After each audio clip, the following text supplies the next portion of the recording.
the knight might get could come into play too if Life 2 happens to roll down there, or Cure 4, or...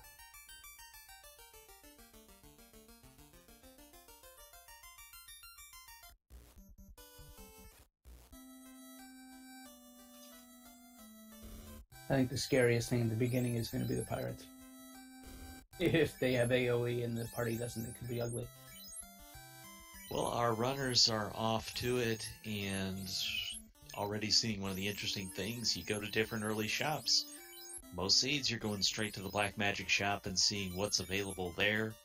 However, they'll have to go to the equipment shops, see if they can pick up hopefully some early gear to defend their party a bit better.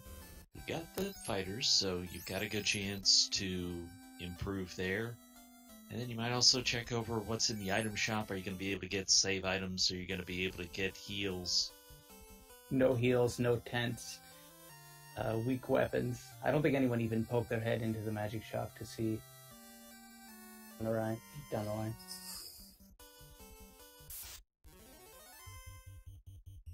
Oh, there we go.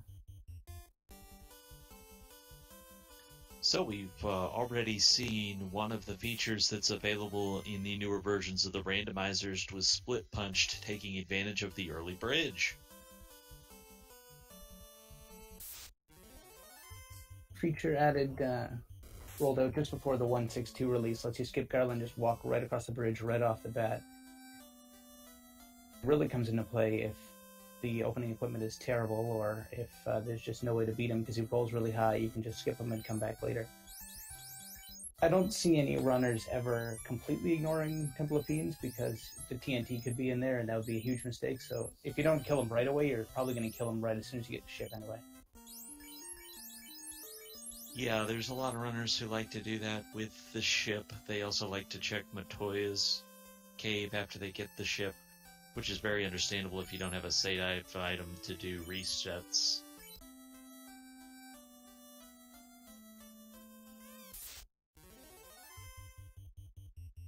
A little bit of early grinding going on. I'm about to take on the pirates. And this could be a slugfest, and they can hit hard with the randomizer if their stats go high enough. They could also pick up ugly skills that even something like Cremate, which wouldn't necessarily one-shot your party, if you're taking enough of them, they're still going to be bad. Good beating on the thief. Looks like they might... Oh boy, they are powerful today.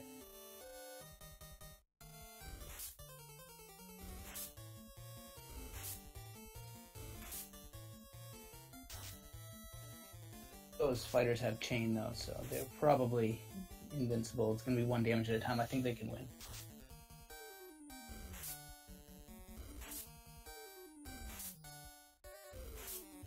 You just might need levels to be able to start the fight. You might have to go get 1 or 2 to be able to do it.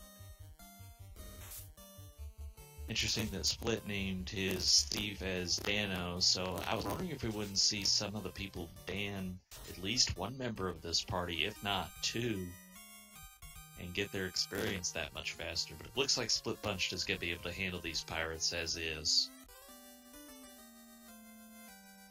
Yeah, the question is how many of his party members is going to leave down and for how long. Like, with the lower experience, you could see the 2-fighter strat holding the whole way.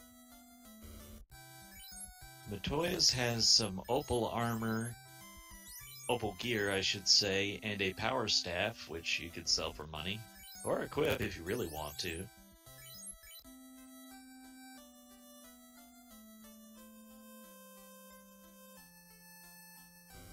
And Sforzando is going to pick up some houses just to make sure he has some heal items. I'm sorry, save items, that's what I'm attempting to say. So a few different routing choices, and that's... You always go into these with a plan until you see what the seed gives you, and as soon as you saw this party, some people had strong reactions, because this is not what they expected.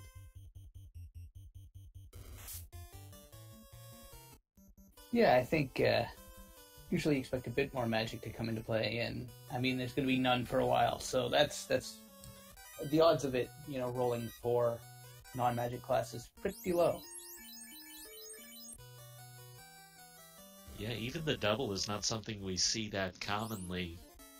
But if you're going to get two of them, I don't really mind it being fighters, because if your plane is going to be damage sponge, there's the equipment out there for them.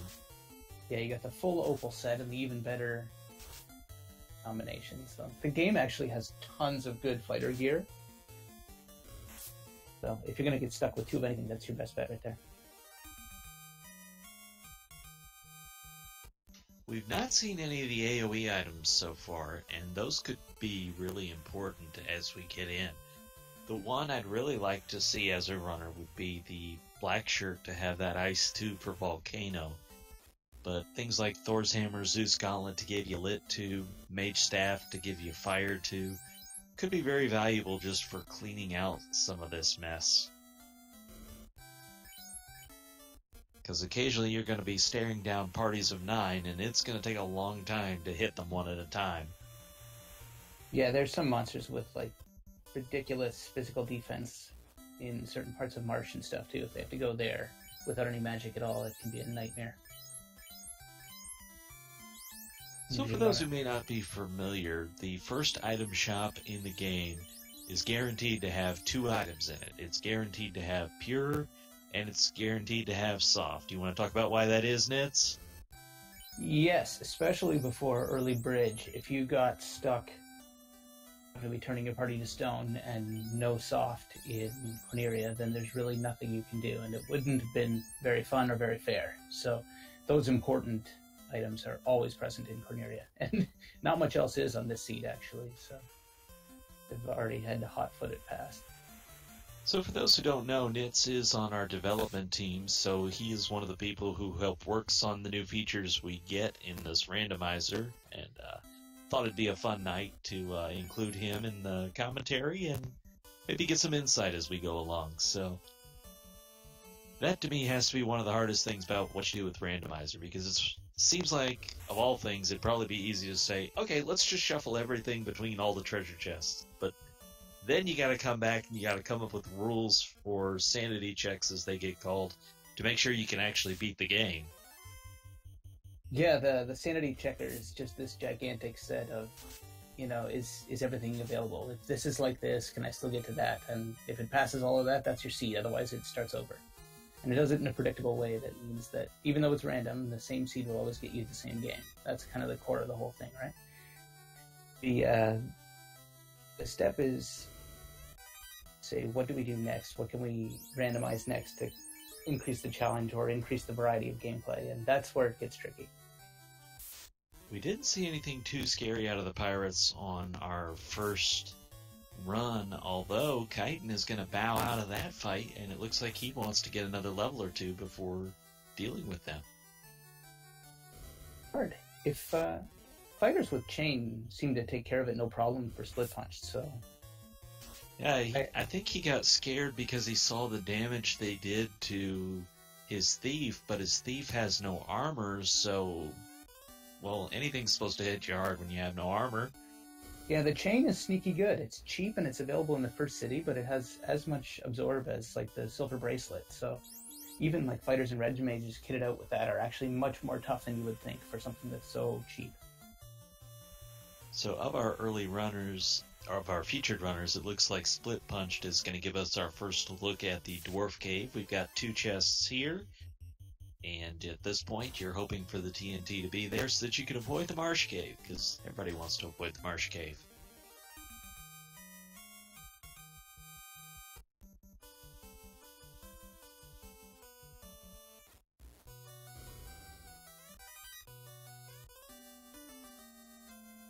And there you have it. That's why you check the Dwarf Cave. The lazy dwarfs happen.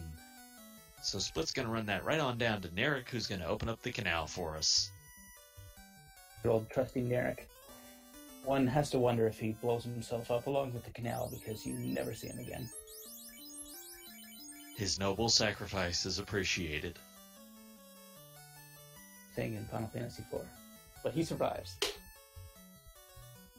And I mean, if there was a seed that you were hoping for early TNT on, it had to be this one with no AoE magic for the Marsh Cave. Yeah, no Marsh seed is a good seed.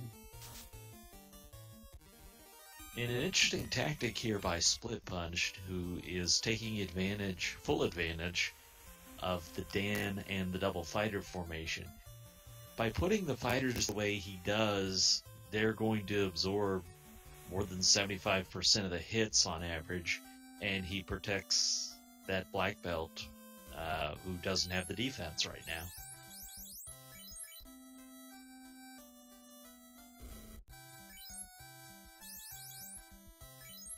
Quick look at some of our other runners. We've got Files in Matoya's cave, and it looks like Artea has just gotten his ship from the pirates.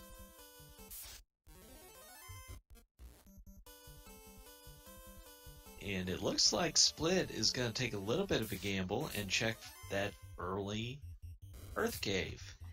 It's a play you'll see often if the runners see enough of a gap in the encounter table.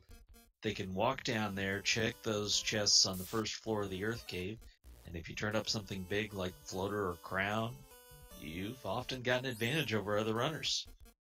Yeah, it's so far out of the way, but it's getting more and more popular now, especially with Exit or Warp, which we definitely don't have tonight. But it's not too bad to check the first floor, and there's quite a few chests in those bottom rooms. And Sforzando is going to pick up his TNT.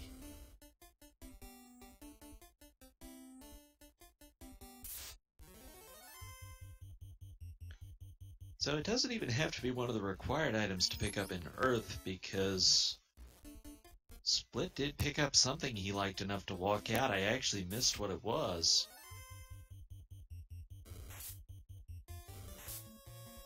But something was worthy of going outside and saving. So it can be a utility item, like one of those spellcasting items. It could be armor. Chat telling me it was 8,000 gold, so supply money. Might have been a little bit lower. My standards might have been a little bit higher for what I'd want to walk out. Yeah, without all the magic, it's just going to be tough to find a place with an easy enemy and just blow them away for cash, which is something that happens a lot when you have the OP spells early on, but that's just not the case today, so they're going to have to grind out every dollar. Well, he's checking those earths, and no harm checking them, but plenty of harm done by them. Yeah, it's another deadly enemy with an elemental weakness that they can't exploit yet. Oh my, did Sforzando walk away without turning in the TNT? I was trying to watch these Earth Cave chests.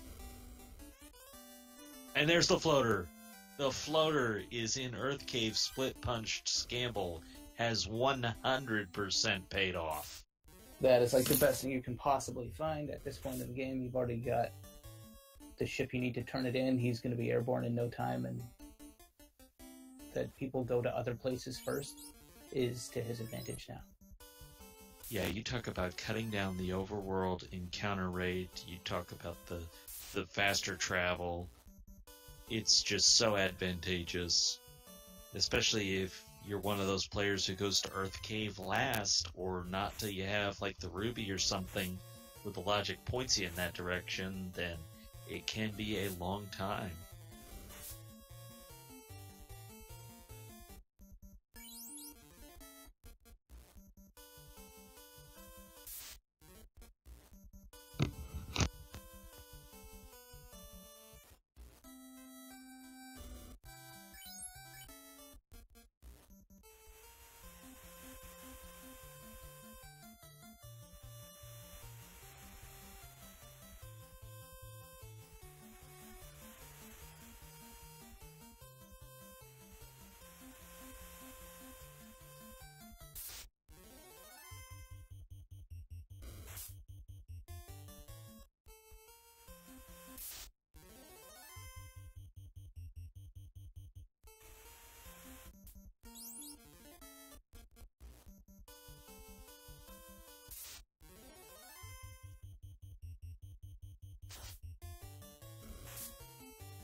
Split punch, grabbing the canoe, heading down. Upriver, downriver. The river connects from one ocean to another ocean.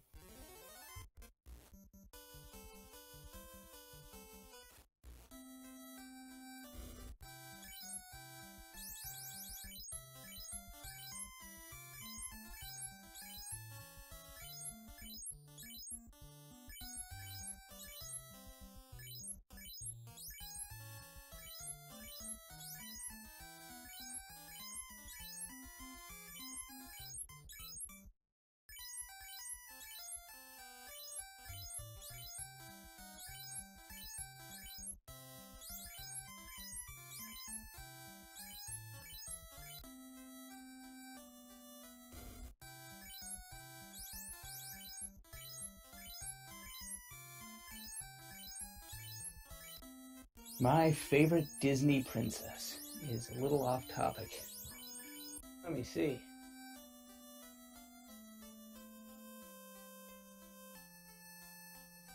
Questions?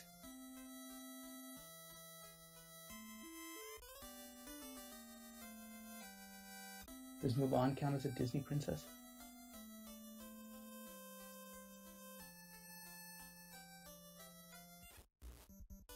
Sportando on the open sea. Weapon shop in Elfland.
Yeah, I think we did lose Trenton on commentary. I, for a second, thought we had lost me.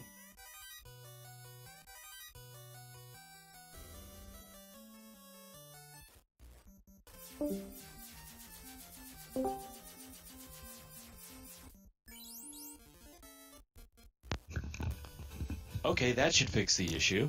Yes, that does fix the issue. Alright, once in a while I can correct problems. Got scared, but everyone else would be doing just fine. Split punched pillaging the Zardia Isles.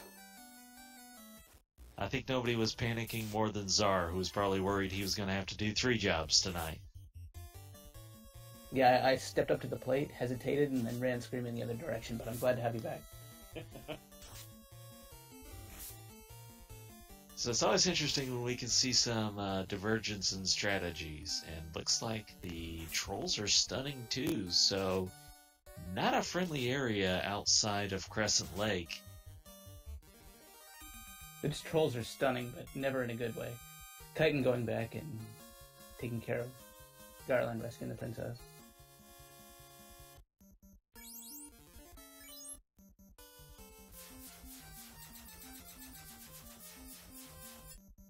So Split Punched is taking full advantage of the airship. He's going around, he's checking things, he's finding the tail.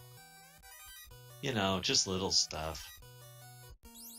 And no advantage in turning that tail in right now, really, because you won't get the class change spell charges yet. So you still have time to decide what you want to do about the black belt, but that adamant pretty well guarantees you will turn in the tail at some point. In fact, I might even reverse myself. Now I might turn in the tail right now just for the benefit of the Excalibur. Yeah, it's going to come into play for sure. Yeah. That's what it is, right? So you've already got the second best weapon in your hands. You might as well just take it one step further. If you're going to stick with the two fighters and leave the... really don't need to worry too much about anybody else. You might as well do it right away. And he is. Yeah, it makes a lot of sense because it's just... Here I don't have to hunt for a great sword. I now have a great sword in my hand, so it makes all the sense. Plus, he can start using that opal equipment as he is doing. And his armor is that much better, so that early class change could pay dividends. Yeah, now the real question is how long does it take others to find the floater? Because they're going to fall further and further behind and get bogged down places that he's just going to pound his way through now. Well, and let's not undersell his routing choices, because it's not just getting the floater, but it's making the decision to come up and check all those free chests before you go anywhere else. Now, if he hadn't done that, yeah, that's true. You wouldn't have this. That's just like right for the picking once you get the floater. There's the rod, which you should go and grab. Most people do grab it right away. Titan's Tunnel, the Sardia Isle. You can head to Waterfall.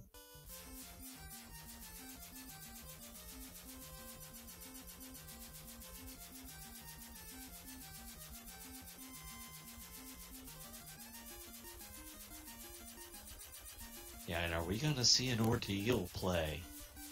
Oh, Split is in a gambling mood. Now, Ordeals is incentivized, so there is reason to do this. And would you like to go into what incentivized chests mean? Yeah, there's a few chests plucked out of the game. The important progression items, the Masamune, the Adamant. Some of those things we know where they are already. The floater's another one. And they are... will always have one of those things in them. So you're guaranteed something worthwhile. Now, you might get unlucky, and now that we know where some of the best stuff is, the Ruby could be in there too, which is a progression item that you don't need if you get the floater first. Yeah, so when you think about it, Ruby being the worst choice, you've got a lot available here that could be helpful. I mean, even if it's not one of the plot items, it could be that Masamune. We know Tail is off the table, so it could be a ribbon, and your odds on those incentive chests get a lot better. That's true, but Split Punch hasn't even headed for ordeals. He's circling the desert here, and he's beating up the local wildlife. Looks like he wants to make some Tyro steaks, maybe. Yeah, in the overworld here.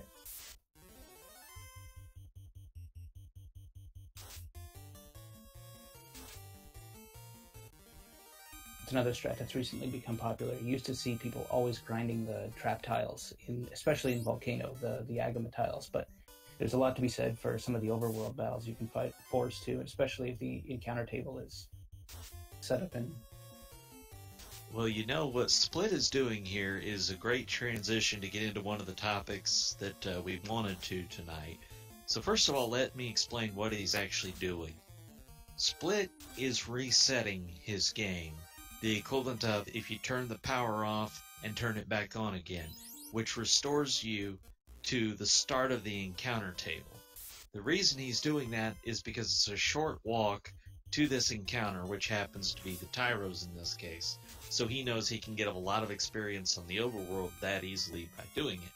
So, with that setup, why don't you go into what we have just seen added to the randomizer? A favorable way.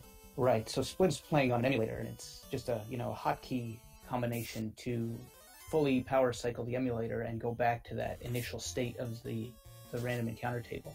But that's something that's pretty hard to do if you're using something like a flash cart where you have to go through a menu to pick the game every time you turn it off and on again. So one of the features that was added in 1.6.2 is if you have a second controller plugged in, pressing B and up at the same time, reset within the code of the game. It just sort of resets everything and jumps back to the first instruction kind of thing to simulate a hard reset. And it allows people that want to play with flashcards or in any other kind of physical setup, like if you have a modified Classic or SNES Classic with games loaded on it. It's another way of, resetting the game like a hard reset without actually having to get up off the couch, if you will. And it gives people playing on a console with a flash cart a much more even shake of it versus the emulator player. Yeah, so to try and put some context on this, somebody who is playing it on a flash card off the original console, they would not only have to power off the console, they would have to go through the flash card, repick the seed, and load the game again. So it would probably take 20-25 seconds more than a player who just had to push 2 buttons and all of a sudden they're back into the game.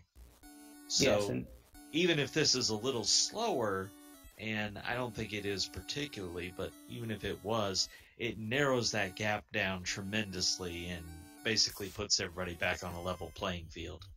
yeah, it tries to. I think that you're not going to get 100% parity, but what you are going to do is open up that strategy for people playing on consoles where they probably never would have even bothered before and just had to deal with the fact that they couldn't really do hard resets. And I've watched some streamers that will play with flash cards, and now that door is open to them, right? So even if it's not completely the same, at least it's something they can do now that they couldn't before. Credit for it. I had nothing to do with it, so that was all another guy on the team. That would be Meridian BC. He's in the chat. He's asking me who my favorite princess is to try and fill the void of emptiness that you left when you cut out earlier there, Trenton. Hey, by the way, there's the white shirt in Volcano. That's one of those items I thought its utility value is very high in this seed without the casters. If Invis 2 is in the Knights magic slots or not. Real quickly, we've got Artea in the islands, so he will also get Class Change in Excalibur. And Files has made the Ordeal play, so at least 2 of our runners here in Ordeals now. Yeah, we got the Katana Sortanda founded in Volcano, so his thief is alive. So there's a chance we'll see that thing busted out later. Those Zombles with Stinger, that is not a fun skill to encounter because it's going to take so much time to work its way through everybody. And a follow-up of Blizzard. This Ordeal is not a nice place to be. Yeah, they call it Ordeals for a reason. Yeah.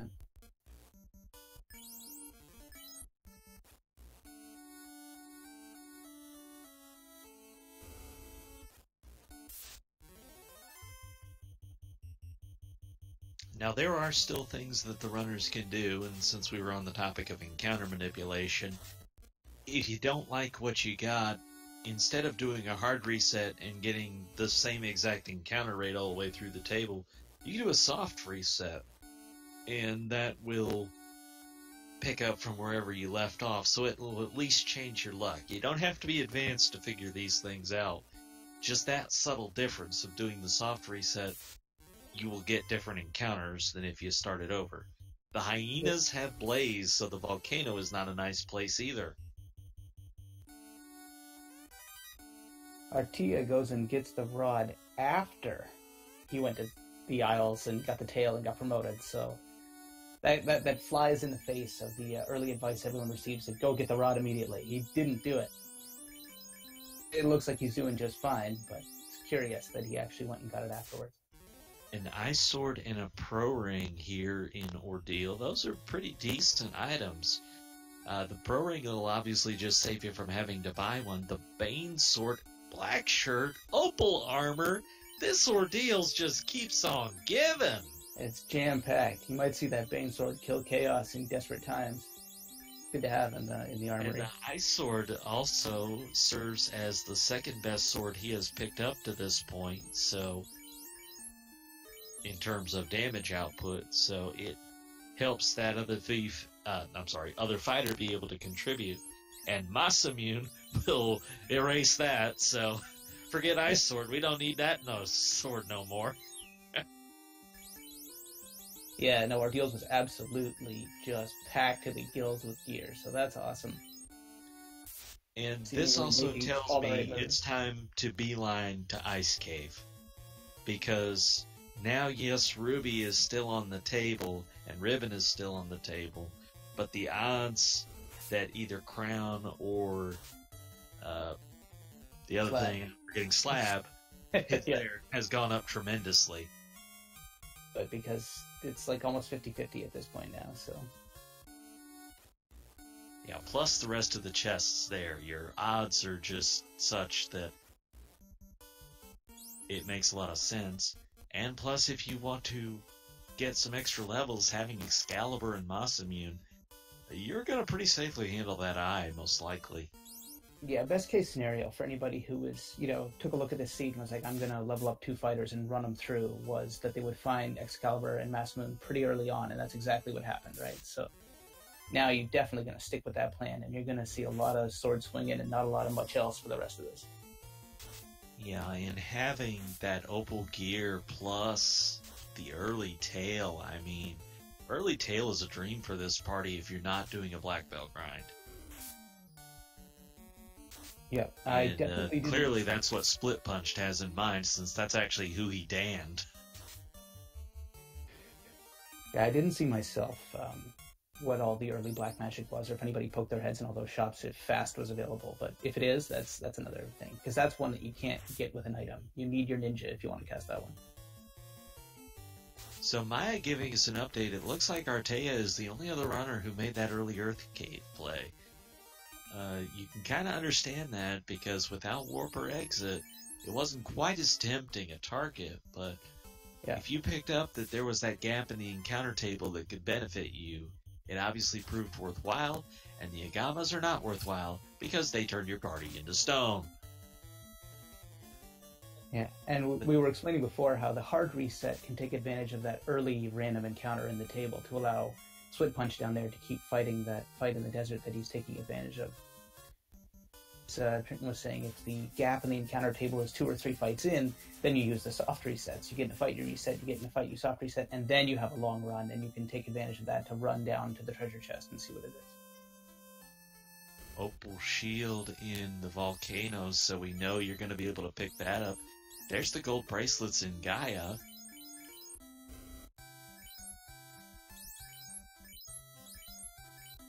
So, I mean, the routing decisions have really paid off for Split Punch. I can't really think of much else that could have gone better for him.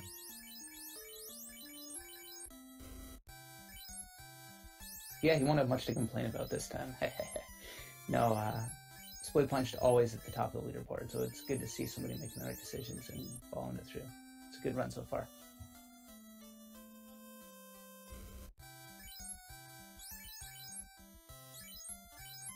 It looks like we got a glimpse of Fade being at level 3.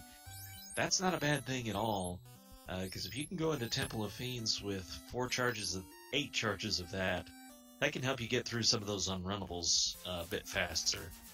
Yeah, pile of poison gas dragons or anything like that. That's exactly like just the sledgehammer you need when face of the wall like that. Okay, what is Split looking for now? More Tyros? I think he went to this area because it's easier to land on. And yeah, if he's still getting the Tyro encounters here, then...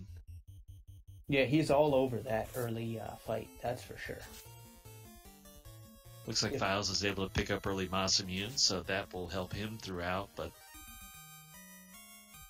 Like you said earlier, runners are going to lose time to this early airship because the travel's going to be that much better. Run away from everything either. You're going to see fights that are tempting because they do have good EXP, and you're going to end up fighting them, and it's going to take time because you don't have any AoE, but those times you're internalizing them because they don't seem like a huge waste of time because you're on the way somewhere. But those are trips that if you have the airship, you're just zooming past. Apparently Life 2 is available at level 2. That is absolutely huge. Yeah, that even lets you pull up your remaining meat shields for the final battle with Chaos, stick them in the front, let them take a couple hits, something like that. So, dead men walking, I think, in TOFR.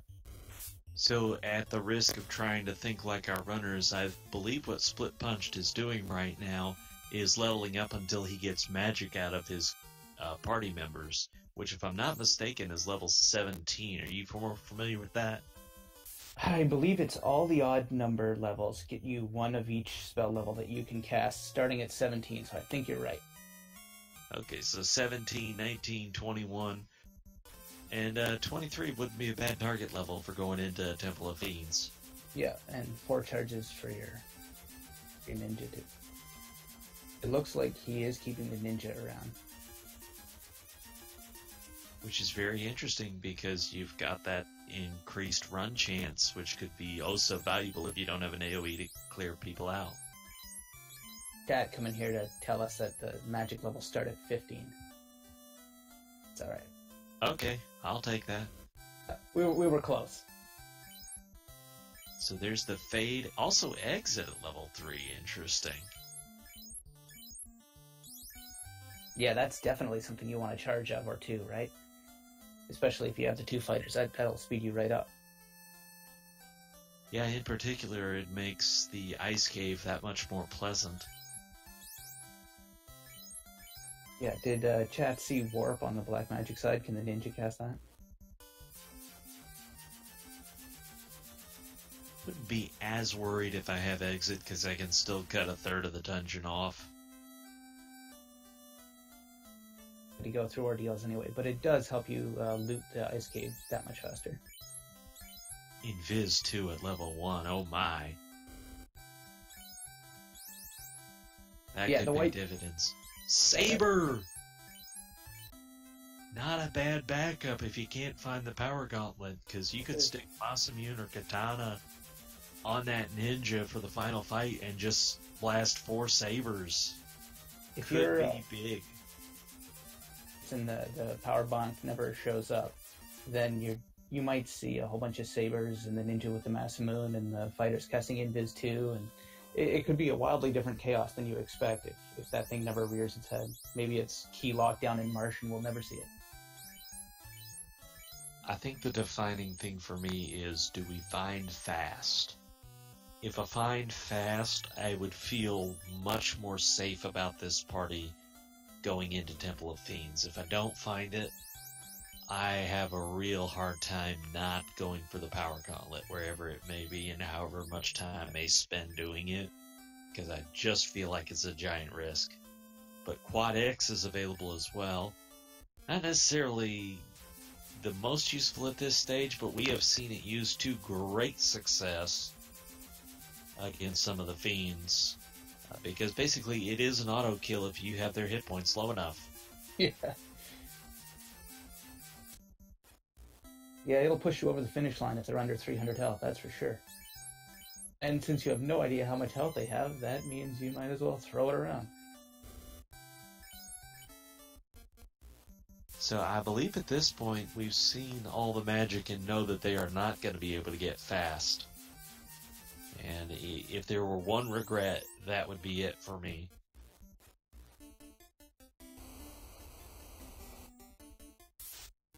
I think it also serves to kind of reaffirm the decision if you're split to not have that black belt up, because fast is one of the things that can help you really get past a high evade fiend, which we won't see a maxed evade fiend, but we could still see a high one. Yeah, and it's interesting when you look at the runners who are leading. Who's dead? It's the black belt, right? And we always joke that it's the thief lying dead. Now in Artia's case, they're both on the ground, but you know the G is like, oh, just grind that black belt up and then pummel your way past everything. But here we see that it's actually the fighters that are going to do it, and the black belt's on the ground. And Chitin, meanwhile, has given us a divergence of strategy by keeping all 4 members up. Yeah, so I don't think we have mentioned yet that the experience is only the 2.2 times vanilla, so the leveling is much slower in this. Sorry, go ahead. Yeah, we were talking about that at the start, but it feels so long ago now, doesn't it? It's that 2.2 really makes the grind take forever, and it definitely gives you a boost to the fighters because they just don't need the levels that the black belt does to be effective. They're obviously more gear dependent, and that has nothing to do with what level you are, just whether or not you found the tail, and we did. And when you have the one party member down, that's basically a 33 experience boost to everybody else. Split Punched has picked up the katana, and that is very good. Because with his class change ninja, that is... I won't say it's as good as Excalibur, but it is as close to Excalibur as the ninja is going to get. Sforzando's making a break for it. He's got all the loot in the world, and the only person still alive is a thief. Or did he have softs for his fighters? Never mind, he's okay. He's okay. He just narrowly escaped death at the hands of some Medusas, though.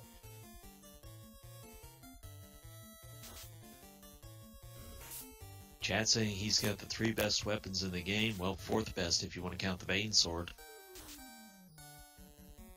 There's always room for desperate Bane strats.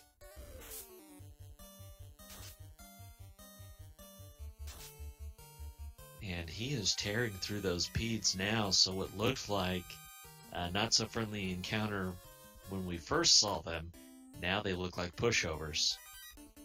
What difference a few levels and a few weapons make? A few levels and literally the best weapons in the game can do to a party.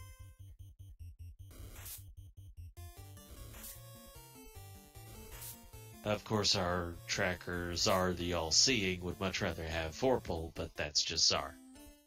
That is literally just Czar. No, there's a lot of mysticism around the Vorpal. Like, according to science, there's no reason why you should use it over the Mass Moon. But mysticism doesn't depend on science.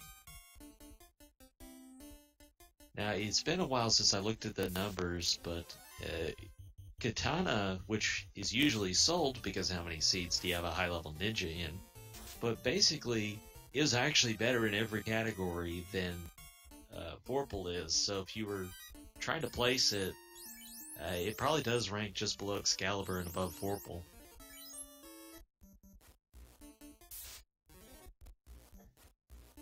Yeah, it's got the high crit and it has higher damage than the Vorpal. So Vorpal strats fail in front of Katana strats, but who's bringing in Ninja all the way to the TOFR? I'll tell you who. This guy who appears to be in the lead for us in Split Punched, and he is working his way through this volcano. Looks like Artia is now ascending ordeals, and is about to find a motherload of treasures at the top. We're told that frost wolves have poison. I'm not sure if that's damage or status poison. But we are getting a look at the Marsh Cave because Sforzando is still for want of a floater. Yeah, that's too bad. Like, it happens because the textbook says, you get to Melman, rip through it, sail over, get the canoe, and then go hit the motherlode in the volcano and in the ice cave and go to the incentivized chests. But the recent strat now is to just check the top floor of Earth, because it does have so many chests in it, they're not too hard to get to, and look what happens. Well, and it's the higher percentage play, but then again, in any given race, the lower percentage play might win because that's the right meta. Sforzando is rewarded with the Zeus Gauntlet, however. Yes, the meta of League play is a totally different beast, and this doesn't get talked about very much, but when you're in a head-to-head match, like a knockout tournament, if taking a risk gives you a 10% chance of winning and a 90% chance of doing worse, you can't risk it because it's a head-to-head match. But when it's a league match and there's going to be a dozen of them, you need to do what you can to try to win a leg of it and not worry about the other races if you have a particularly good leg. So all of a sudden those risks can really pay off, and if they don't, you've got another race tomorrow. And still a week's worth of races remain in Stage 1. The finale of Stage 1, I believe, is scheduled for 1 o'clock on this coming Sunday.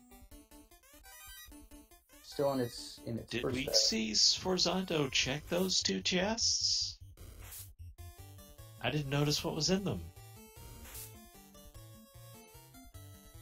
He got into a fight, he checked his menu, and I'm not sure he didn't walk out of there without checking those chests.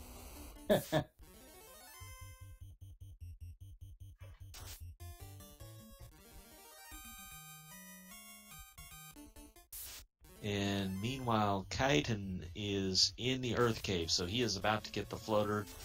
Sforzando is in the wrong place to find it. But we don't know what else he'll find. He might find the crown or slab and be rewarded for this dive. In which case, could really shift the balance in his favor, because this would be the last place anybody with floater is going to come. It was the heel helmet that was in the mage trap tile guarded chest in ice. Quick lit now.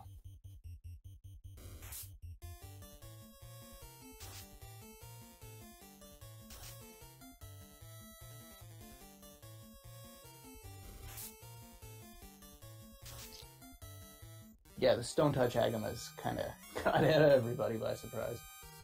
Kind of adds a little edge to the Agama grind. Off after the Agama grind. But when you're grinding 3 party members instead of just 1, all of a sudden it's not as dangerous as long as you have enough soft.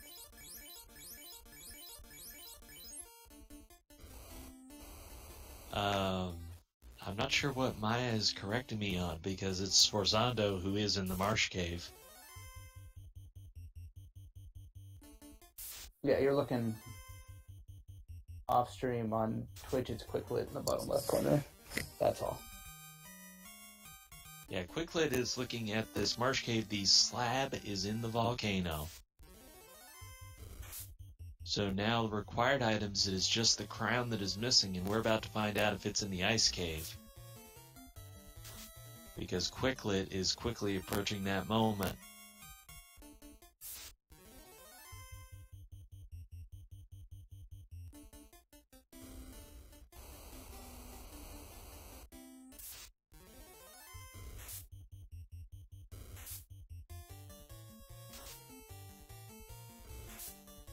Looks like Files has had an issue, so he has withdrawn from the race tonight. Not sure if we know yet what that was, or perhaps we'll find out soon. The last I see from him, though, is that he was in Volcano. Yeah, it's always a shame to drop out this far in. 3/4 of an hour in. Depends where he was. If he still didn't have the floater yet, it's a heartbreaking exit. It's not, after fighting chaos and losing or something like that, but it's always a shame to have to drop out. So it looks like the crown was in ice. That is helpful for Quicklit, but I'm not sure. Well, that tells us that Sforzando's play is unfortunately not going to work out being here in Marsh Cave, because now we know neither slab nor crown is here. Yeah, the only thing down there that we don't know where it is yet is the power gauntlet. Yeah, I suppose. And ribbons, actually. And ribbons. Of course. So there's still a little opportunity to help here, but boy, with no ribbons found so far, that means the highest percentage places now are Sea Shrine and Mirage, so yeah, could be a difference of who checks those first 2 floors of Mirage. That's another fun dive. There is a ton of chests in there if you manage to find the slab and of course, conveniently enough, you can pop in.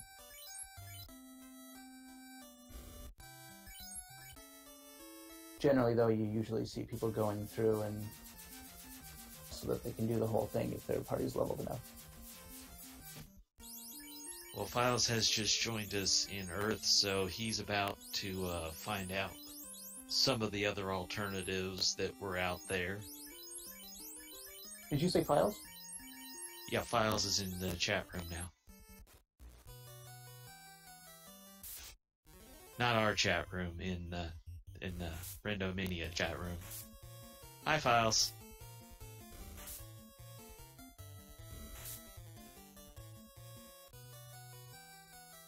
Alright, so now Split Punched has entered the ice cave, so he is soon to find the crown. And it looks like Quicklit is going to do a bit of an eye grind to get his levels.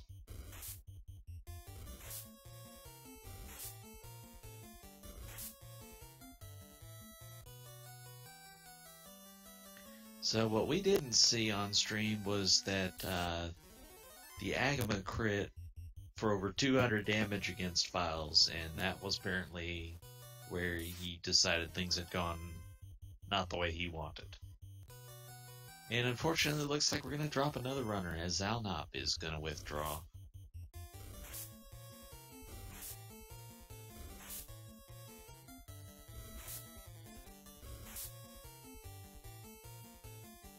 I think that's another thing that happens with the league. If you sense that you're way behind, that you might just,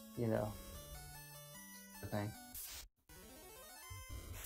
Yeah, that can depend a lot on, do you have a score you feel comfortable enough with to just go ahead and drop out? Or if you don't, then my first instinct is, okay, let me prepare for the nastiest Temple of Fiends that I can imagine. Because if it is that, and I'm the only one ready, then I'm in a position to snipe people. Again, a little bit of that league meta instead of the normal head-to-head race strategy. Yeah, when you're doing something like that, it doesn't really matter how many people you snipe. It all, with the format, it depends on how close you are to first place, right? So if somebody puts up a great time, like Split Punch to RT, it looks like they're going to do. If you come third, but, it takes you 50% longer, it doesn't matter if you come 20th and it takes you 50% longer.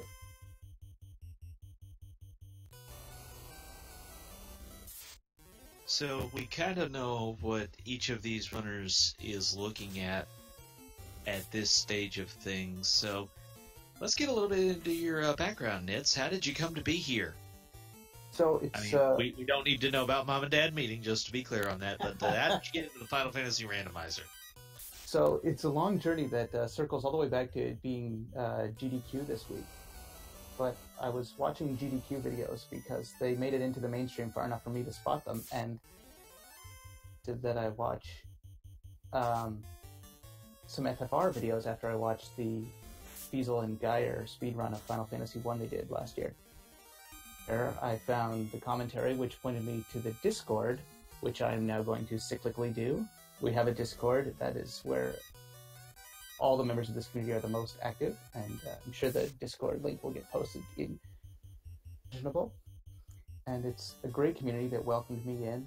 I only joined, say, 6 weeks ago or so, and then I discovered within that the development section, contributing, and it was pretty simple and straightforward as far as developing on a project goes. Nothing outrageous. It was easy for me to get started and learn how. I have a background in software development. It's not like I learned how to do everything from scratch, but if you're familiar with developing, if you've written lines of code before, it's not any more difficult or unapproachable than any other project. It's working on a Nintendo game or anything like that, but it's actually pretty straightforward to do. If I learned the 6502 NES language from scratch just to get involved, but I had developed in other languages before. And well, Chitin has picked up his airship, so he is soon to find that tail, the adamant, and imagine we'll see him class change as well. Here we are 53 minutes in, and I don't think anybody is going back now to start a black belt grind. I think if you were going to do that strategy, you've already done it, or at least started it.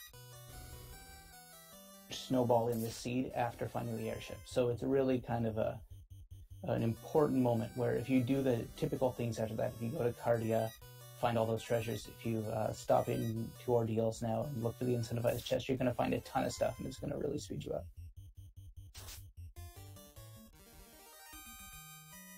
So Split Punched is about to get that crown, and then that is go mode, meaning he has all required items to complete the game.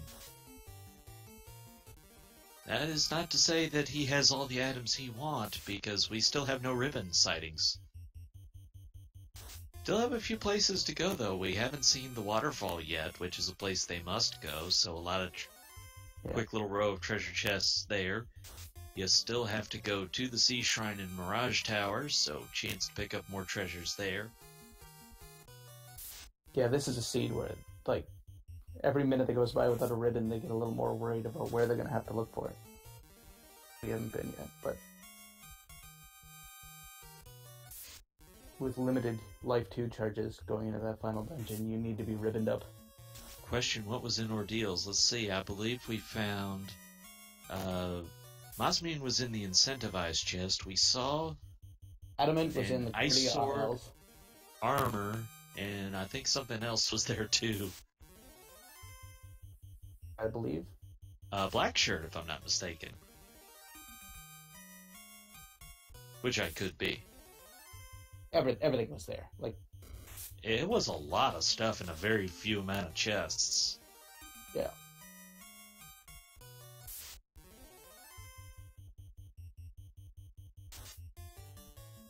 And looks like Artea is on the same pathing, so we could end up seeing a real close one here between Split and Artea by the time it's all said and done. Yeah, they're just about in the same place. It's kind of interesting to see that. Everybody on screen.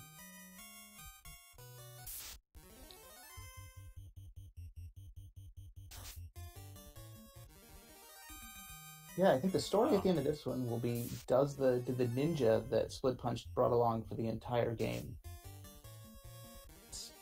versus Artea, who is just doing the two fighters? You know, it's quite the question. What pays off more? Is it the 21 Ninja or the 21 Black Belt? Because you're probably going to be, I would guess, between 21 and 25 going into Temple of Fiends. So that's about where the Black Belt's damage starts to take off, but... Yeah, you can't be serious about a black belt until they start to get into the 30s, right? 32 is like the base number where people are like, okay, my black belt is actually contributing now. In the upper 20s, they're getting there, but like 32 is a huge turn, like cornerstone turning point, if you will, inflection point. And in this seed, like grinding to 32 would take you until next week, so that's why it was pretty. Yeah, sorry. 21 is very respectable damage, but if you're doing that, you usually go to 32 anyways, because you're already set up, and then the damage just takes it to another level. But 21 makes that black belt an extremely valuable contributor. That's what I'm trying to say. I shouldn't say the 20s aren't important. It's like 32 is that point where they're like, okay, now they're just like laying waste. The 20s, you often climb all the way into the 30s, but not at 2.2 experience. It would take so long. And that's why you see the people who are leading, Split Punch and Artea, have a black belt dead on the ground and two fully kitted out fighters. And the seed has rewarded you for that. The black magic has been just about right for that ninja. The saber with no power gauntlet sighting yet, and a katana to equip to him. Ooh, I mean, that, under the circumstances, that's pretty well a best case scenario.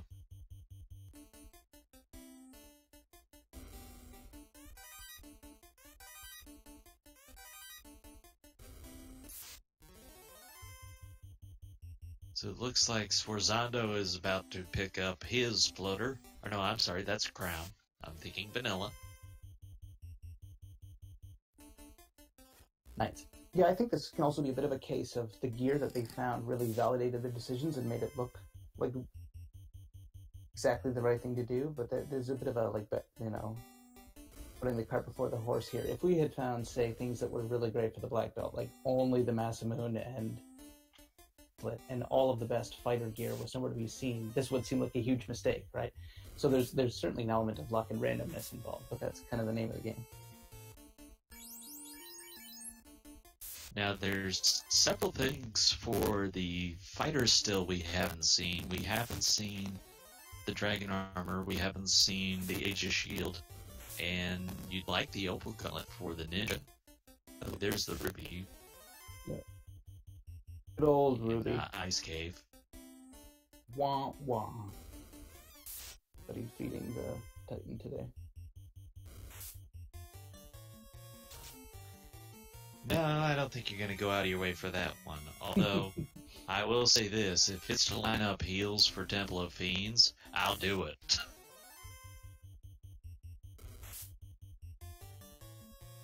And the reason for that being, it'll just speed up the menuing time so much to use those heal potions, to have them in that first column. And when you're not going to have the healing magic, that is very valuable.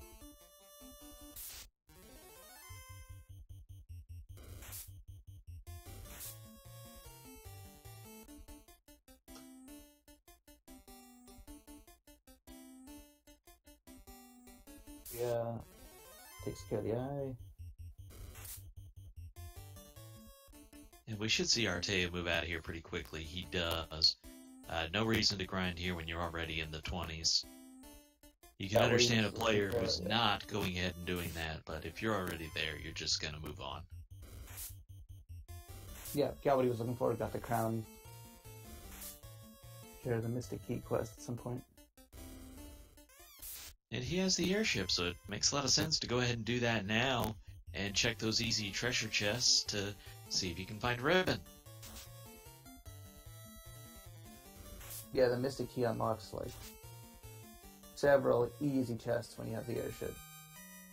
There's 3 back in the castle, 4 in Elf, 6 in Corneria, 3 more in...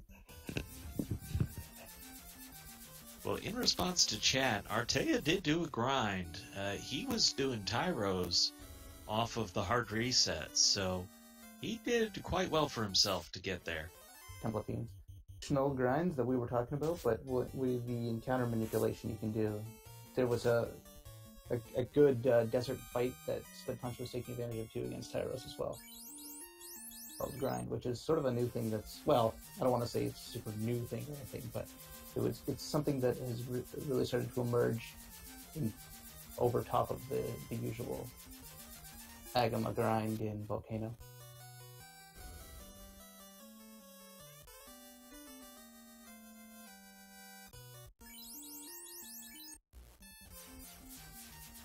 Question, where was Slab? And it was in the volcano guarded by the Red Dragon, of all people. Or mythical creatures, as you will.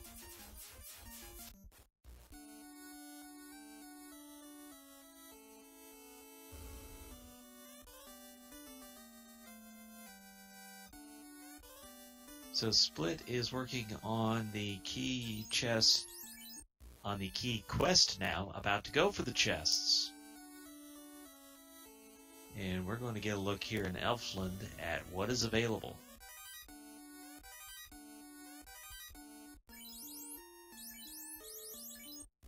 And 0 for 4.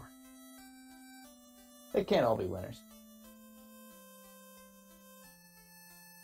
Another question in chat, where was the tail? The tail was actually right up in the Dragon Islands. You just had to open the chests there and you got Adamant and Tail. Urge today was just being a custodian and cleaning up around Cardia.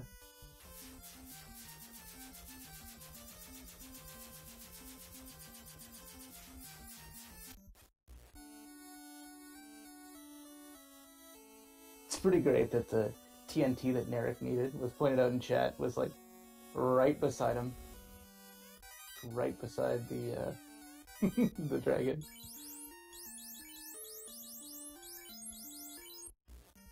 Well, there is the Vorpal, and Artea is going to go ahead and pick that up along with the Noble Helmet. Noble Helmet is not a ribbon, but if you don't have a ribbon, it's not a bad choice.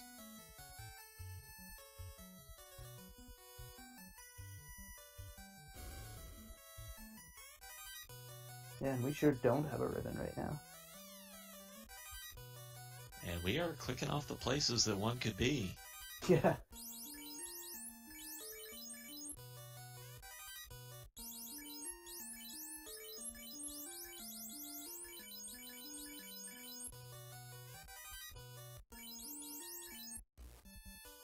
So very interesting. We have seen the crown-locked chests, except for the ones at the bottom of Marsh Cave, which we're not going to see for the sake of ribbons. But that's where that first 2 floors of the Mirage Tower could be so big. There's a lot of chests that are really easy to get to there, so with a Yeah. translated slab, I'd be aiming for that chime and take advantage of exit to go in there and look even without the cube yet. Yeah, this is one of those times where that's a perfectly reasonable thing to do. You got that, and you could also go hit up the mermaids too, as long as you got the Oxio.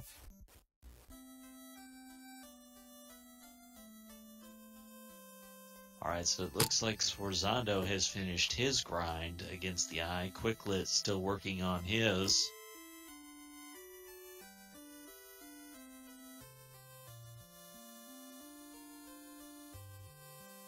And Artea is probably heading for the waterfall.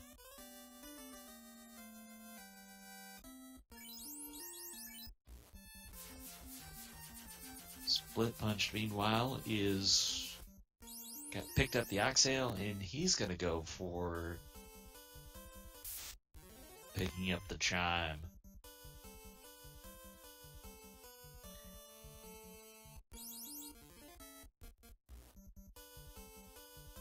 So I want to kind of stick with what Artea is doing right now, because he's going to cover new ground for us the fastest in getting into this waterfall.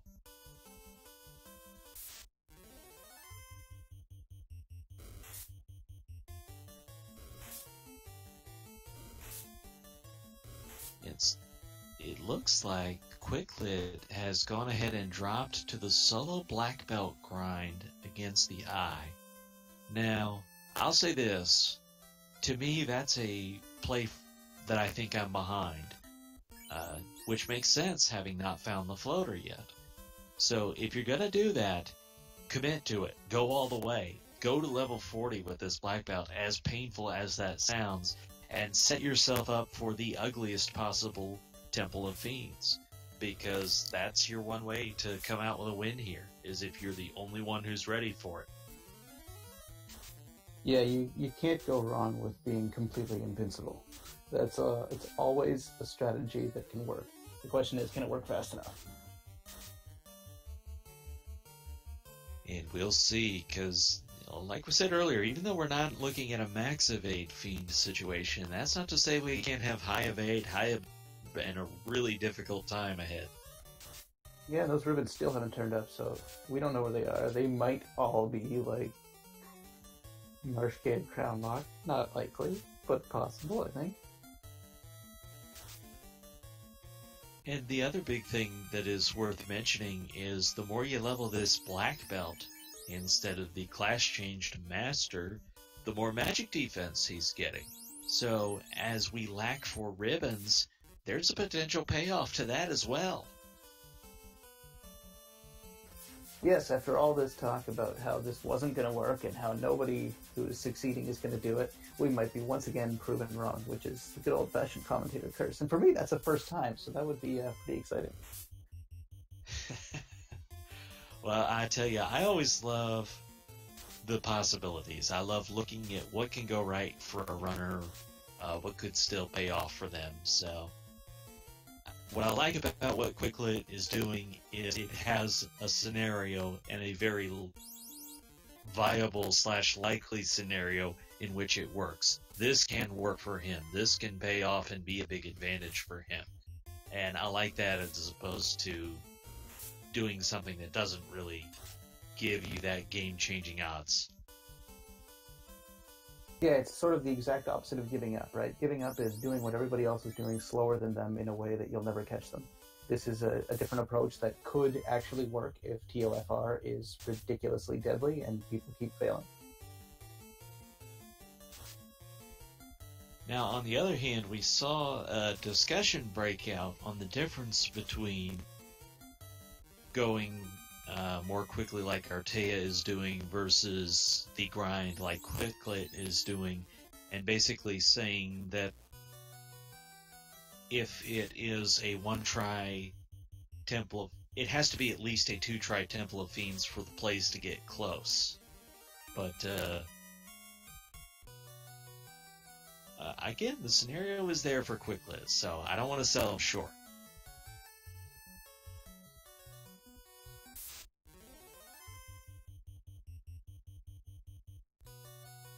Yeah, and Artea's not messing around here. He's just heading for frickin'. Yeah, go mode, it makes a lot of sense to go for that Kraken side. It looks like his ninja is down, so he is doing this on just the two fighters. They are well armed, so you can get through things pretty quickly, but you can still get a pack that's gonna take a while and hit hard. Yeah, I think his ninjas go down most of the time. It also does have the advantage, though, of giving him experience that much faster on these two fighters.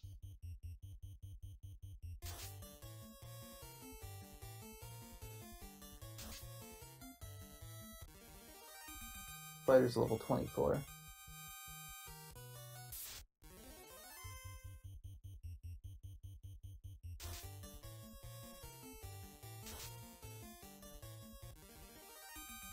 Be curious if anybody happens to know this in chat. What's the highest, or what's the lowest level with Masamune that will max out a fighter's hits? Because I am not sure the answer on that one. Arte is going to give us a look at a couple chests. That heal helmet might not be something to pass up on, actually. And there's our first ribbon. Right where it needed to be for Artea.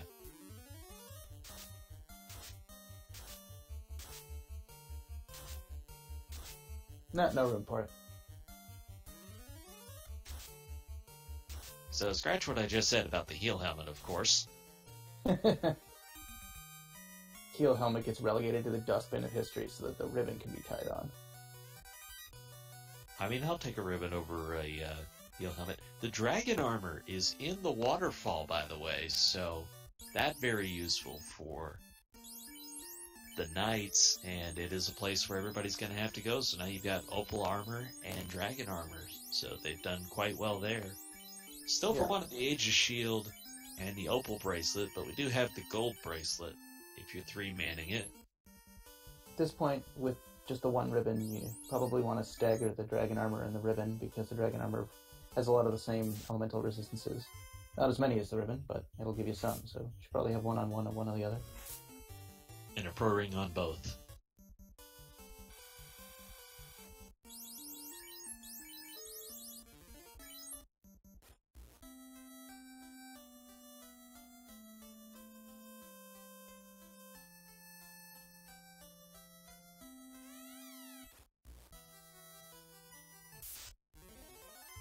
Alright, so we are soon to get a look at Kraken. Wonder if he's going to stick with the two-man strats, or if he'll bring Dan back to life for that fight.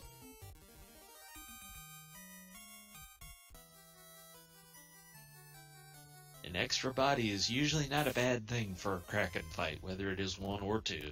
Yeah, you can't go wrong with a couple of soft one bodies. If he's got charges of life too, why not? Can't use them in fight anyway, so you might as well line up a couple more targets.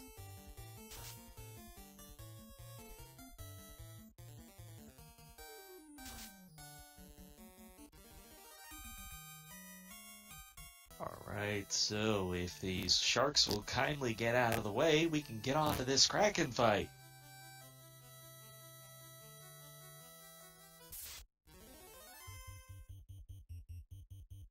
Alright, what will the approach be? Artea's gonna stick with the two-man.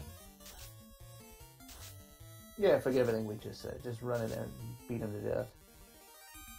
Then in his fighters, and no reason not to be there, fully kitted out. Got an opening crit on Masa, so that helps a lot. He can't have that many more hit points, and he doesn't. Kraken is down, and the Knights are 25.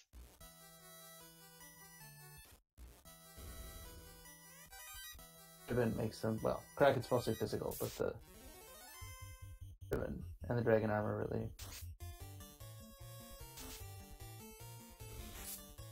So Split is not far behind, but still has to get there to that Kraken fight.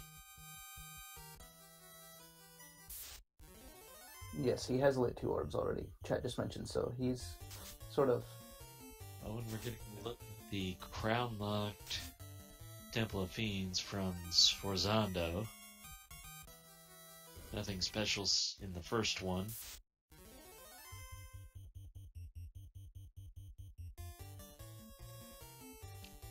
Mage Staff was in Temple of Fiends in the locked chests. So, not great, but non-trivial. Can certainly help you clear out a room in Temple of Fiends Revisited. Here's where Split punched these unrunnables with tons of individual enemies. Popping them all up takes time, but he's got some charges of Fade and Ice 3. Well, Ice 3 clears the numbers down, and Fade finishes them off. And again, one of those little subtleties, just going back, checking those treasure chests, really, not treasure chests, those magic shops paid off. He didn't just write it off as, they can only learn a couple levels of magic, but picking up the useful magic really pays dividends. Yeah, if it happens a couple more times especially. If you only need it once, it's really faster to go back for it, but if it happens 2 or 3 more times, then definitely worth it. And it's to go, so it probably will.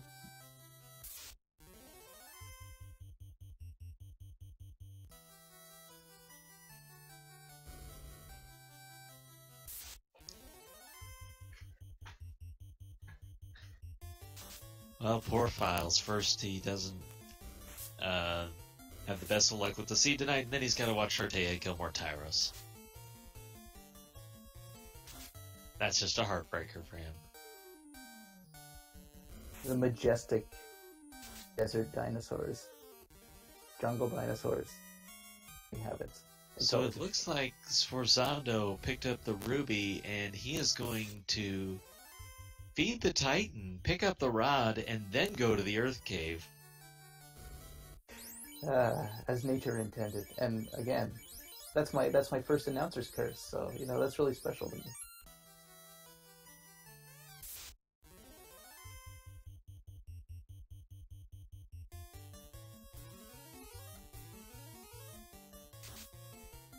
So the logic will take him to the floater. I believe he's not been to Marsh yet, so it was a choice there. And Artea has taken a pass on the first floor treasure chests in Mirage, so likelihood of a second ribbon likelihood of a second ribbon goes down. Yeah. The Pro Ring covers the instant death. The Dragon Armor covers a lot of the elements. You might be thinking that's good enough. He doesn't need any more ribbons.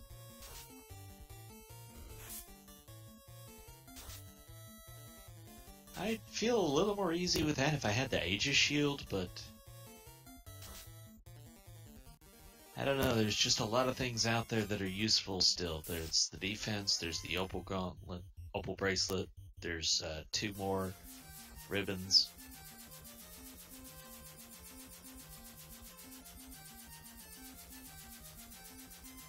Yeah, as I'm pointing out, we haven't seen many enemy skill spells yet. Yeah, there's a few missing. We haven't seen Thunder, we haven't seen, obviously, Nuclear or anything like that, but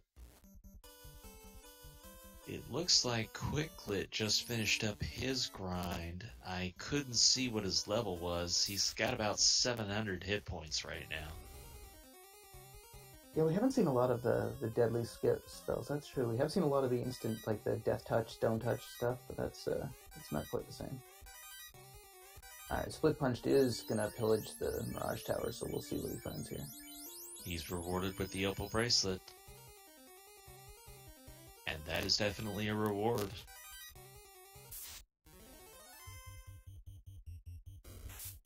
Yeah, it's leagues better than any other bracelet, and there's just one of them, so anyone can equip it too. It's a great piece of gear.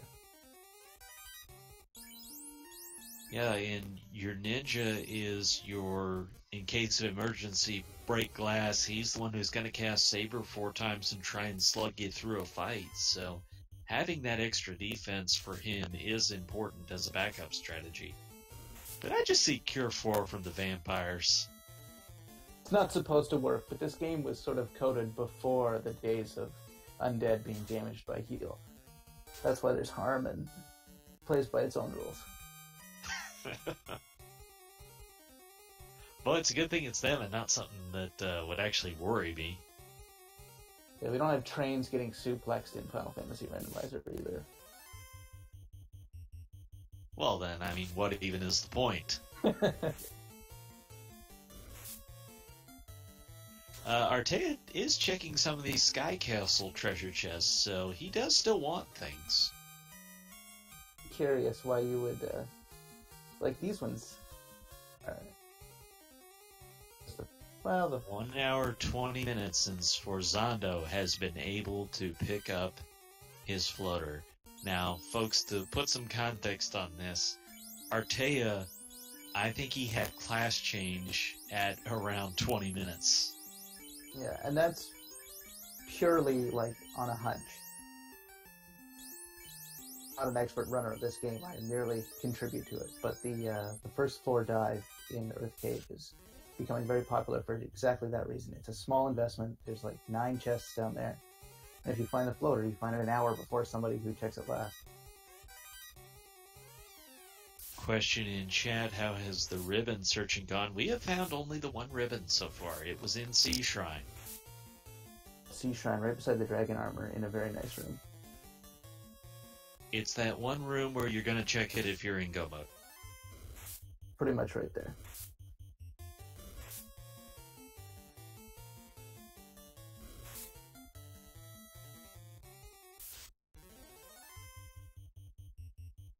So chat saying we didn't see the power gauntlet. I'm not sure who got that, but I think it was Artea.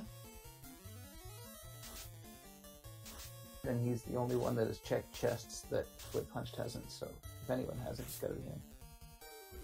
Well, Split Punch checked the first 2 floors of Mirage, so it could have happened, and I missed it due to a skip. So I wasn't sure, but it would have to be one of the 2 of them. Yeah.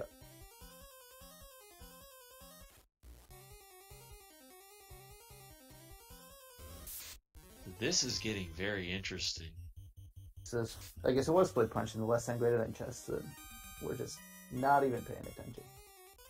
Okay, it's just one of those subtle things. He picked up a little bit better armor with the Opal Bracelet. He gets the Power Gauntlet, which Artea is unlikely to get at this point. Those 2 little things could be an advantage.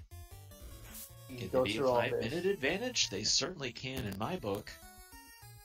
It's possible he could have a change of heart after he takes down Tiamat and say, you know what, I'm going to pop back in and check those first couple floors because they're that easy, but he might not. We'll see. Yeah, either way, I don't envy his choice. And you might just decide 1 ribbon is enough. I'll take my chances. Troll Dragon just standing in the way, standing in the way, standing in the way. This is interesting that he's going for the Sky Castle treasures and didn't take the 1st or 2nd floor of Mirage.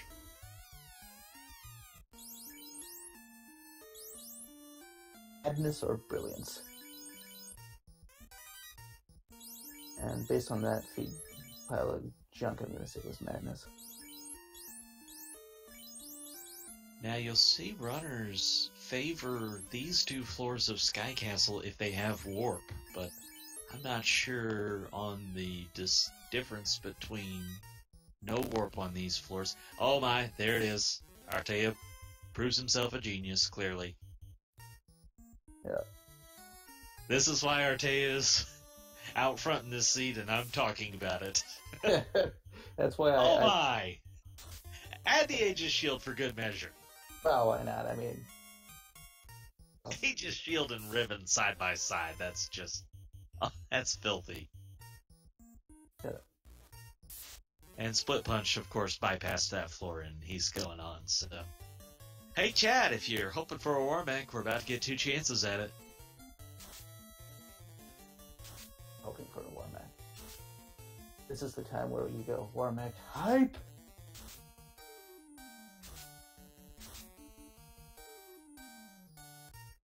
Question in chat. Why is Artea in the lead? Well, let's say between Artea and Split, it's roughly a push right now. And that is just really good routing decisions early on. They went to that first floor of Earth Cave, they picked up Floater, and that made a world of difference. Yeah, no, Split is ahead because he has an extra orb lit. I meant ahead in this particular dungeon. He's the one that was going to cross the Warmech floor first. Or maybe not. Well, it was asked in chat, so I was responding to that. Ah. But yeah, you're right. When you add the fiends as well, Split has done a tremendous job.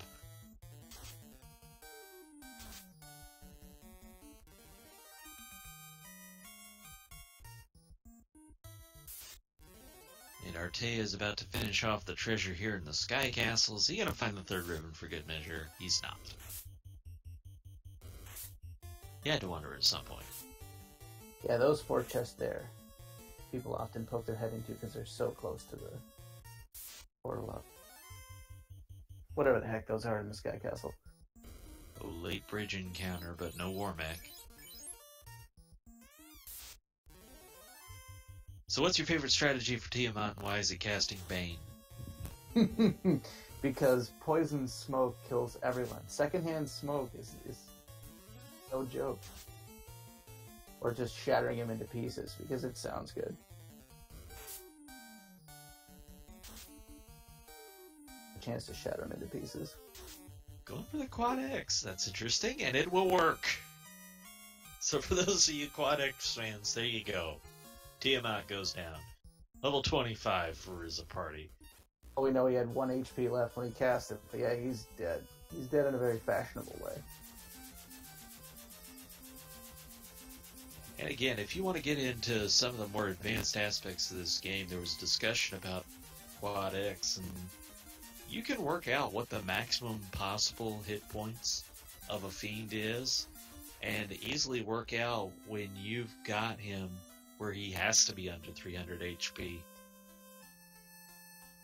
Because there is a maximum they can get to with the scaling, so if you know the vanilla numbers, you can use Quad X very effectively.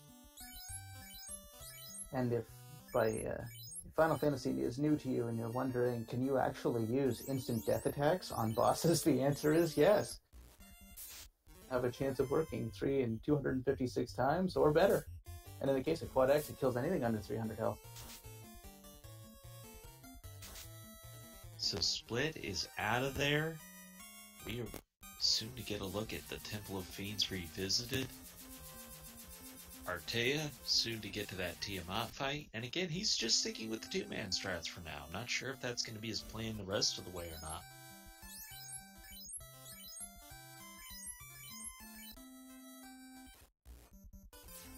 Oh, the fascinating choices that we face. If you're wondering, we talk about unrunnable encounters sometimes. Most of the elemental enemies in this game are unrunnable. They guard treasure chests, and you have to kill them when you run into them. But the airs are the lone exception. And it's easy to remember, if you're new to running this game, that everything on that corridor where you can fight Warmechs, everything is runnable, including Warmech. But nobody runs away from Warmech. Artea has finished off Tiamat, the Fiend of Air, quite quickly. He is well armed and well leveled to do the job. Does it? And he will move on. Question in chat, what does Split Punched fear here? Now, with his hit points, he's gonna be able to stand up to a lot, so a single nuke is not gonna be that bad.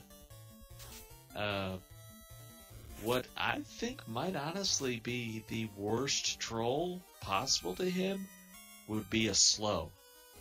If his party gets zapped with a slow, he does not have a good backup plan for it. Yeah, he's got a pretty tanky party with pretty solid gear, so it's gonna take a lot to kill him. But if something stops him from damaging them, and slow is one of those things.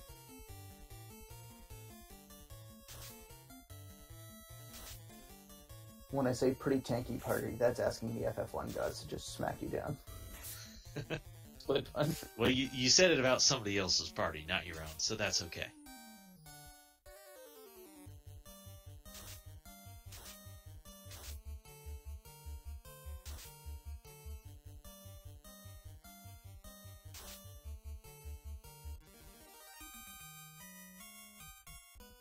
So, of course, the Phantom is gone, as he often is. Pick up the heal staff at some point. I missed that, but not a bad utility.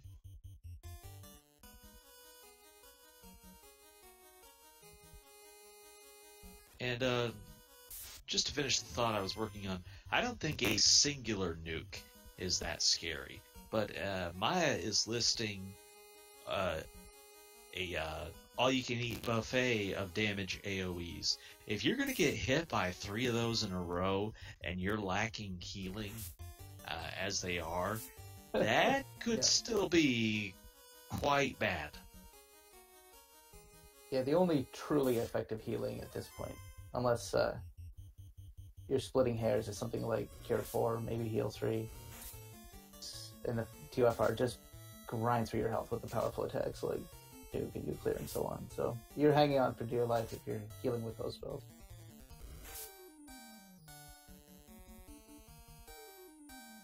So in other words, what we're saying is it ain't over till it's over. It ain't over till the dot-duns are in.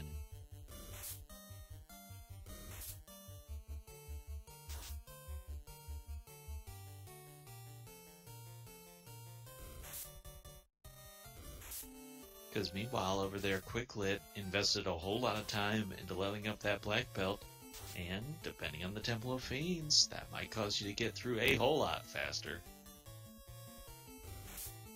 And I just finished saying that, most of the healing in this game isn't going to be effective because it's just not enough HP. That doesn't mean you don't use the heal staff, because it saves the amount of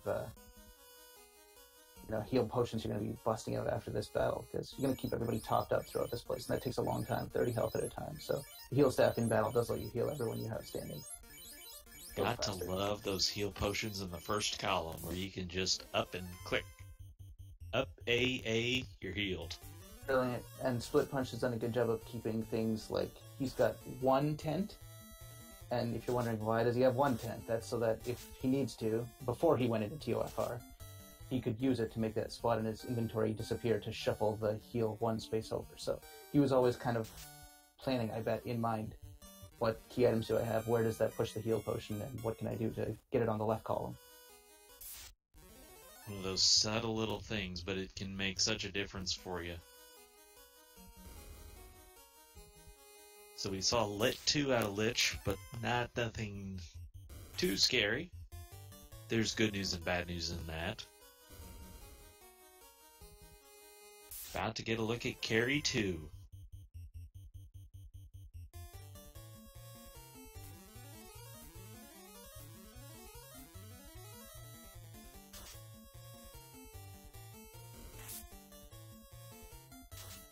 Carry with 5 hits almost takes out the ninja in 1 shot, but not quite.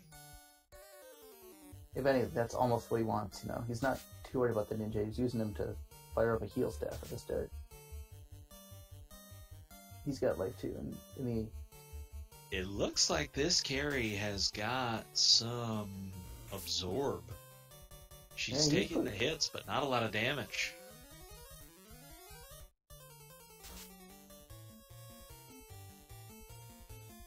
Just gonna be a question of, Jeff is able to take her down. Says that's enough, just gonna keep attacking down. Got it with the Quad X. And boy, that was a good time for it. That is exactly the type of fiend where that Quad X makes a difference. Yeah, the Quad X hype is like that train makes hay, or whatever they say. I don't think the train makes hay. The train can carry hay. That is an option. It can Quad bring the X. hay to market. Yeah, it's sort of a set them up and knock them down kind of thing. Like that, like those knights were doing under 100 damage every attack, right? So if you finally squeeze her down below 300, that XX is actually pretty significant. Yeah, I mean, you're talking about it saving you 3 attacks, which is 2 rounds. So that's another round that she doesn't get to hit you for. Our look at the waters, and we know they have up to 380 hit points. That's about all we know. Yeah. We also know that they're curiously weak against ice and that they're unrunnable. Bashing them down.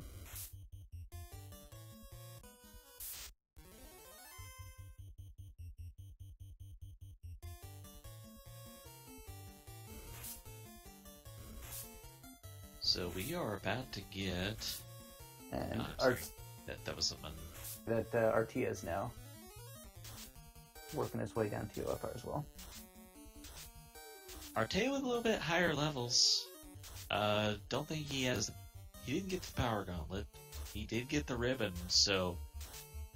Interesting little trade-off there. And once again, another set of unrunnable waters that away with ice and with fade. Also very interesting that Split didn't hug the wall.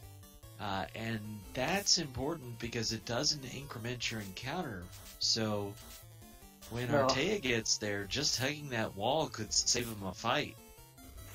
And another unrunnable fight as Split Punch is having some brutal luck with all the waters. That assumes they're on the same encounter rate, and I'm not sure because I didn't see whether or not they reset. I just meant in Split Punch case he might have. He did. Wow, these waters though. Yeah, he's like knee deep on this floor of TOFR at this point. This tells me that if I wipe, it would be good to change my encounters somehow.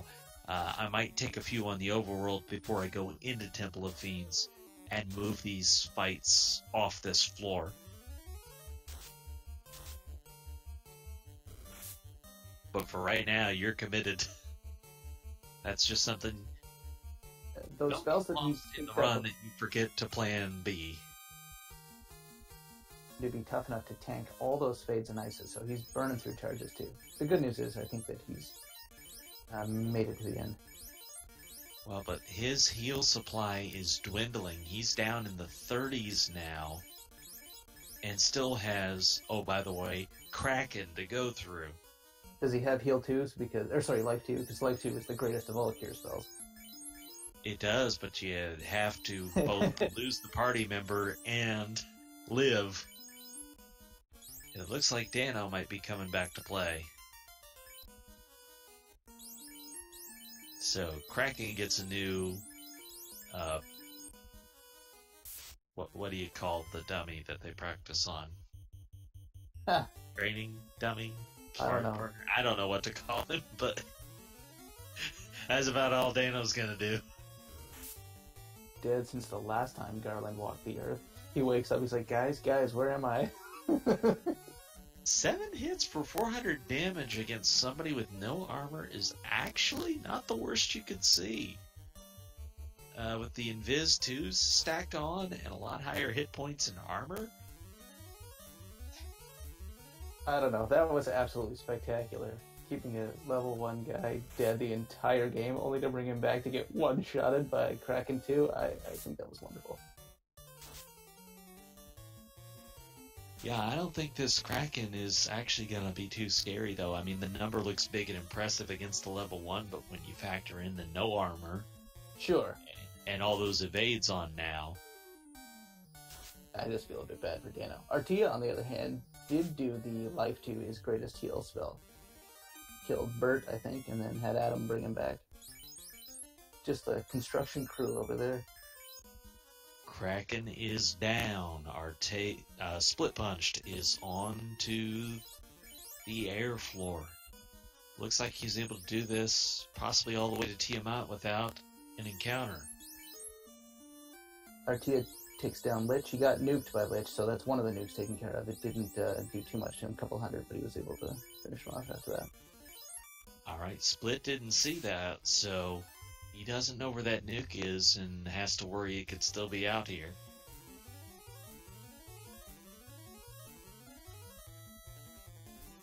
What awaits us with this Tiamat fight, time will tell. Hitting a little bit harder, but taking damage, so that's a good sign. does moving your party members around things even when they're dead? And the answer is yes. So the top party member gets hit half the time, the second party member gets hit a quarter of the time, and the last two party members each get hit 1/8 of the time. And if they're dead and their number comes up, it randomly generates somebody else. It keeps trying until it finds an appropriate one. So it's like an infinite series. But two party members alive, and you put one at the top and one at the bottom, the one at the top should get hit 4 times for every time the one at the bottom gets hit once. If you put them both in the bottom 2 spots, they should each get hit an equal number of times.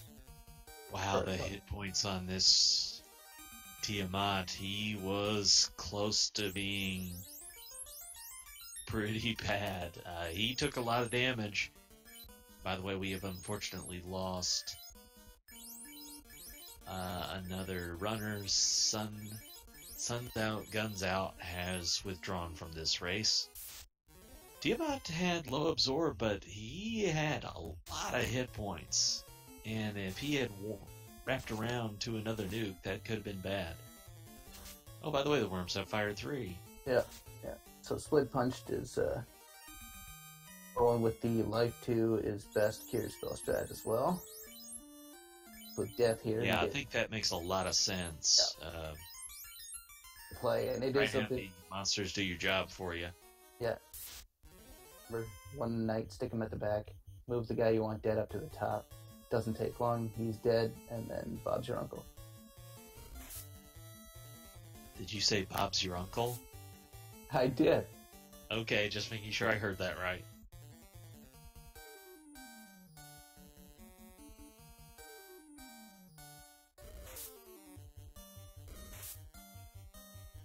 Items that don't cast spells dance for a bit until those 2 rock golems get off their butts and kill his knight. Done? Right, so what will Artea's trek through here get? This was some extra time invested for Split Punched, and again, Split Punch didn't quite optimize his route through that water floor, so there was time to make up for Artea, but he does still have 2 fiends to get through. Split Punch needed his hip waders for that water floor. That was ridiculous. Having said that, he is now on the Chaos fight. And wisely going through this, never shortchange your preparation for Chaos. You're not often going to lose a race by 3 or 4 seconds to Chaos and where you didn't check your equipment. Yeah, in the history of the races that I've watched anyways, it's pretty rare that 2 people are even fighting Chaos at exactly the same time. It can happen. To take the extra 5 seconds and make sure you actually did equip that ribbon. You didn't just trade it and leave it unequipped.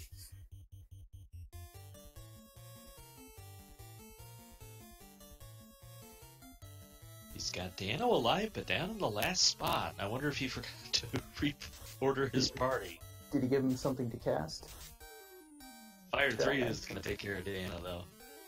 Poor Dano. He was a brave warrior. I mean, let's be honest. Live, he faced Kraken 2 and Chaos himself.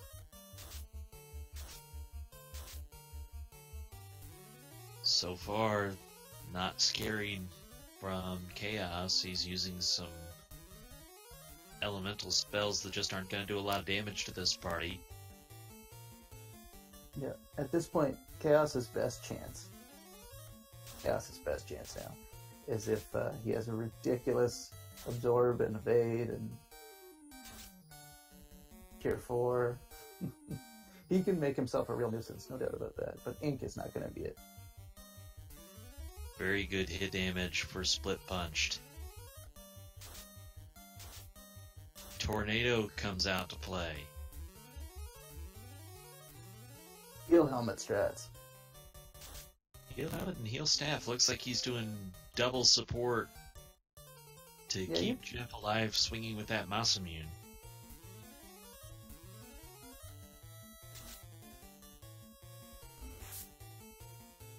Over 400 on both fighters now, so I think he's feeling safe against a nuke and going back to damage strats. Yeah, when you don't have any big heals, you can't let your health even get low. You gotta be pretty proactive with the heals if you're gonna play that way. And it looks like he is, and it looks like it's working, so nothing to do.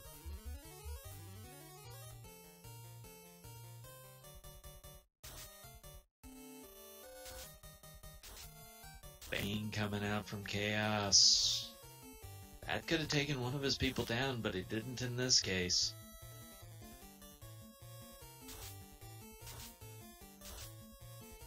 Yeah, nothing makes you clench a bit like seeing those instant death strats from the Chaos, because even with the ribbons, they always get that 3 in 256 chance, and it's pretty much happened to everyone. And GG to Split Punched. SRL time, 1 hour 45 minutes. Chaos is down. Yep, that was a fine run. Everything went well, he made good decisions, and executed well, and he wins. And that's what it takes. So hopefully we'll have him come in here and join us soon.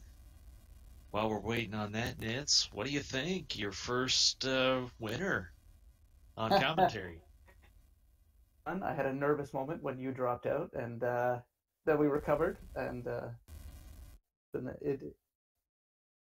as a developer on the game, I don't have the level of skill that the best racers have. And for me to comment on their mistakes and their efforts is... but I have enjoyed doing so every step of the way. Out of curiosity, did you see anything that makes you think, this might be an interesting little tweak we could do in the randomizer? Yeah, we've talked a lot about the trap tile grind. Sort of, let's be honest, uninteresting it is to walk back and forth and grind Agamas up to like whatever level. So we're about how we can improve the grind by making or by encouraging a more varied grind. No real ideas yet, but hopefully that's one of the least interesting parts of this game that we can like more strategy into. Split Punched, welcome and good game. First thoughts? I really like that seed. Everything just seemed to kind of like fall into place, honestly. It's like, oh, well, we've got black belt and two fighters, I'm just gonna kill the black belt. Oh, we've got the tailor. Oh, here's a weapon. Well, okay, this is fine. Wow. Yeah, the no magic kind of guided everybody's hand to just laying a smackdown to everything they came across. We noticed that with the low experience, that grinding the BB was out and sticking with the fighters and knights was the way to go, and you did that. Yeah, like typically in these seeds, if I'm going to do the black belt grind, I probably don't have any fighters, and I have stuff to support the black belt, and that did not happen here. So by the way, I don't know if you got the stream up yet, but Artea is on Chaos, so that's how close the two of you were. But you did get Power Gauntlet, he did not. What was the one thing you and Artea did that put you so far ahead of everybody else? What do you think it was? Probably checking Earthcade, because that seems like a very Artea thing to do. That is exactly what it was. And I was like, I don't really want to because I don't have warp, but the encounter table isn't that bad. I know I'm going to get like 2 or 3 encounters, and then I tried to check the Earths, and that was not a good choice. Yeah, the floater in there was a huge breakaway point for the two of you. Ended up doing the more conventional approach, and then had to find that way later. And Artea has officially finished with an SRL time, 1 hour 48 minutes 31 seconds. And I think you put up not only a win tonight, but a pretty good spoiler time for the Chaos points to the league. Yeah, and after getting second 2 races in a row, it feels good to win, I'm going to be honest. Yes, congratulations. It was a really well-played race. And to be honest, your score was like .01, right? So you were here to win. It was .07, and I stayed up late to do this because I wasn't happy with .07. Okay. Very nice. Get a little insight from you. How did you feel about your ribbon situation? I think going into Mirage you had just one. I still kind of wanted to check, like I wasn't going to check the out-of-the-way stuff in like the second floor without like warp or something, because that's a pain. But like I was like, I'm going to go check the third floor. You know, there's a bunch of chests there in an area. I'm going to go check the right side. Oh, there's the Aegis Shield and Ribbon. Okay, done. Bye. I probably would have checked the other areas on the third floor if I hadn't gotten the Aegis Shield and the Ribbon right in a row. But once I had that, what else would I want? Those are pretty good finds.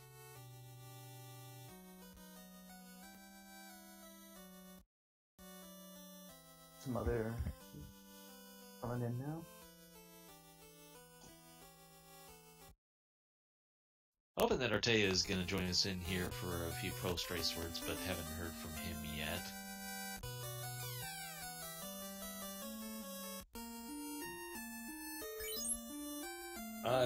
I'm going to bounce though, only because, like I said, I did stay up late 8 midnight here, and I have to work in the morning. So, all right, we appreciate it, and again, GG to you. Very well played tonight.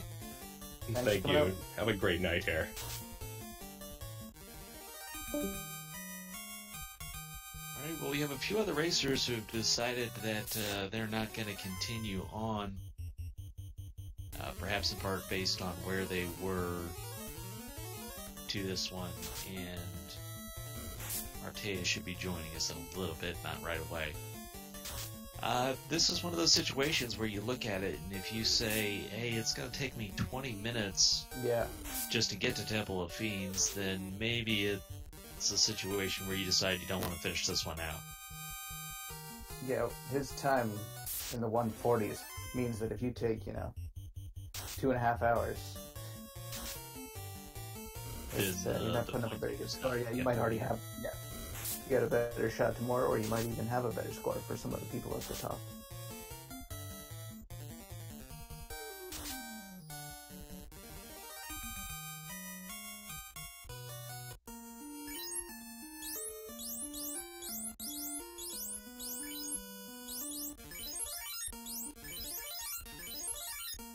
So, runners in a variety of situations. I think Sforzando is probably the furthest along of everyone that we still have running, but Quicklit is probably in the best position to finish quickly because he has already done his grind. Looks like Chitin is here, grinding against the eye. Unless he's just now getting here to look for Crown.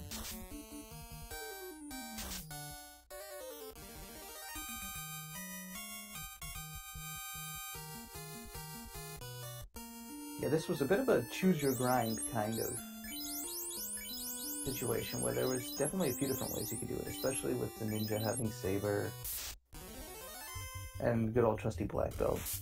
Doesn't need any gear. 2 nights. Definitely was the way to do this one because of the way the equipment fell out, but it didn't necessarily have to be. Yeah, it's remarkable how well this seed lined up to the strategies of our 1 and 2 place finishers. Everything they needed was there for them to find. If none of the ribs had been along the route, that could have made some stuff interesting. If the dragon armor had been down in Marsh Cave, could have been interesting, but you had the tools you needed to finish the seed off right where you needed them to be. Yeah, and Chaos was probably just good enough. Yeah, and the lower levels were just fine, because, to be honest, we've seen much worse fiends. They were... Yeah, if we had seen the pirates with any AoE, this could have been... That could have been another 20 minutes. Yeah, there was the tournament race that had to get restarted because of just unstoppable pirates, and something like that could have played havoc with a league race. But it's part of the risk that everybody takes. They know it's there.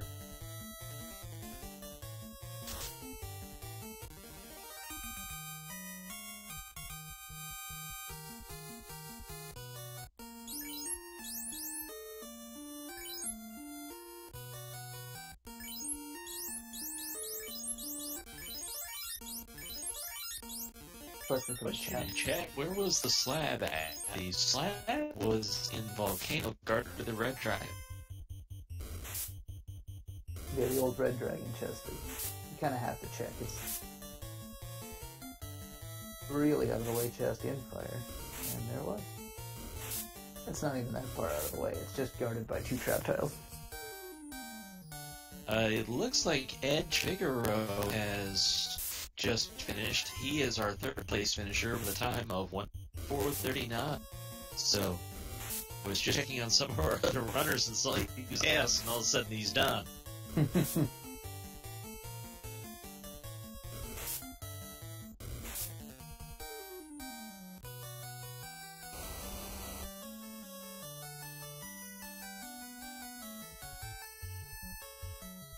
Still trying to get a little bit of a picture here where some of our other racers are at. It's not always immediately apparent based on where they are in the world.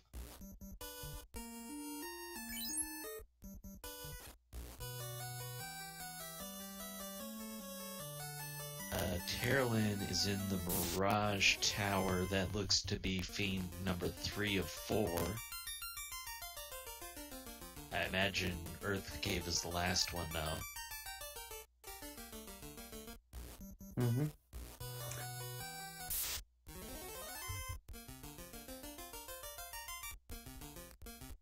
Still trying to get a better picture on some of our other runners right now.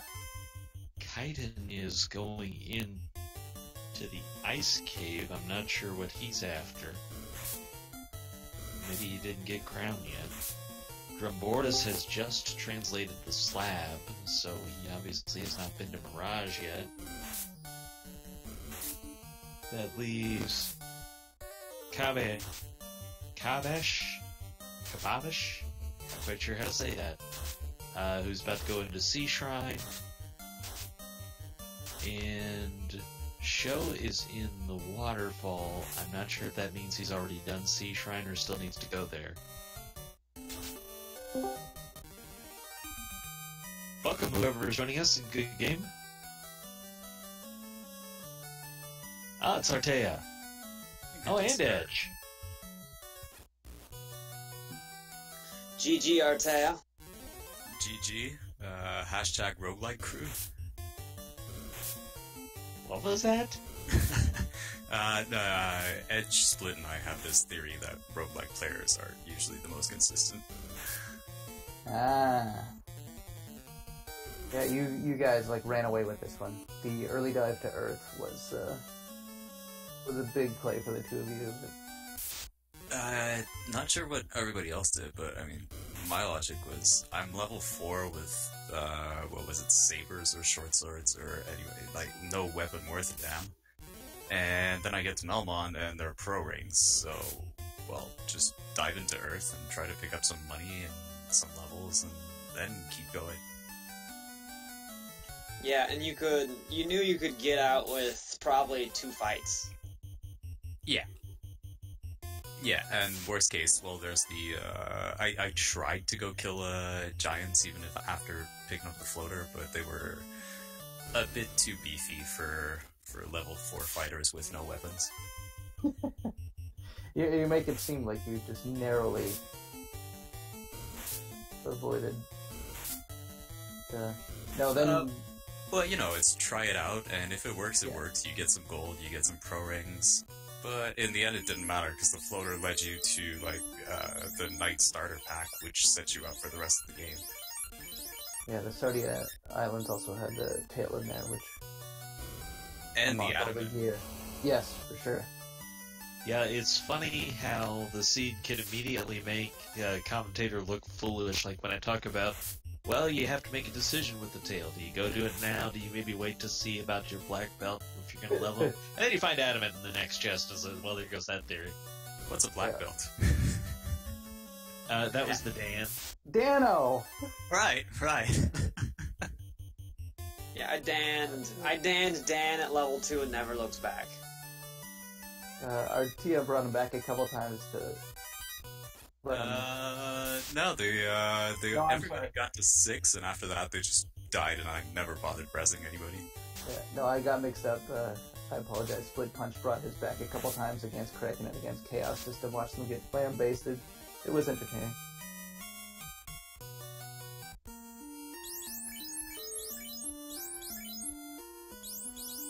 I lost some time grinding on fires up to 15 because I bought all my spells and I'm like, I want a charge of Exit and Fade. That would be really, really nice. And my grind of choice was fires on the way out of the top floor of Volcano, and that wasn't very efficient. Yeah, Taya, can you talk about what you did to grind? I stocked up on protein. Basically, I checked Cardia, and then I went around and collected spells for everybody, even the thief that I never even bothered resing. And after that, I was heading over to Ordeals, and Tyro was the first group, and I have an Adamant, so... I mean, with Excal, grinding Tyros is really, really efficient.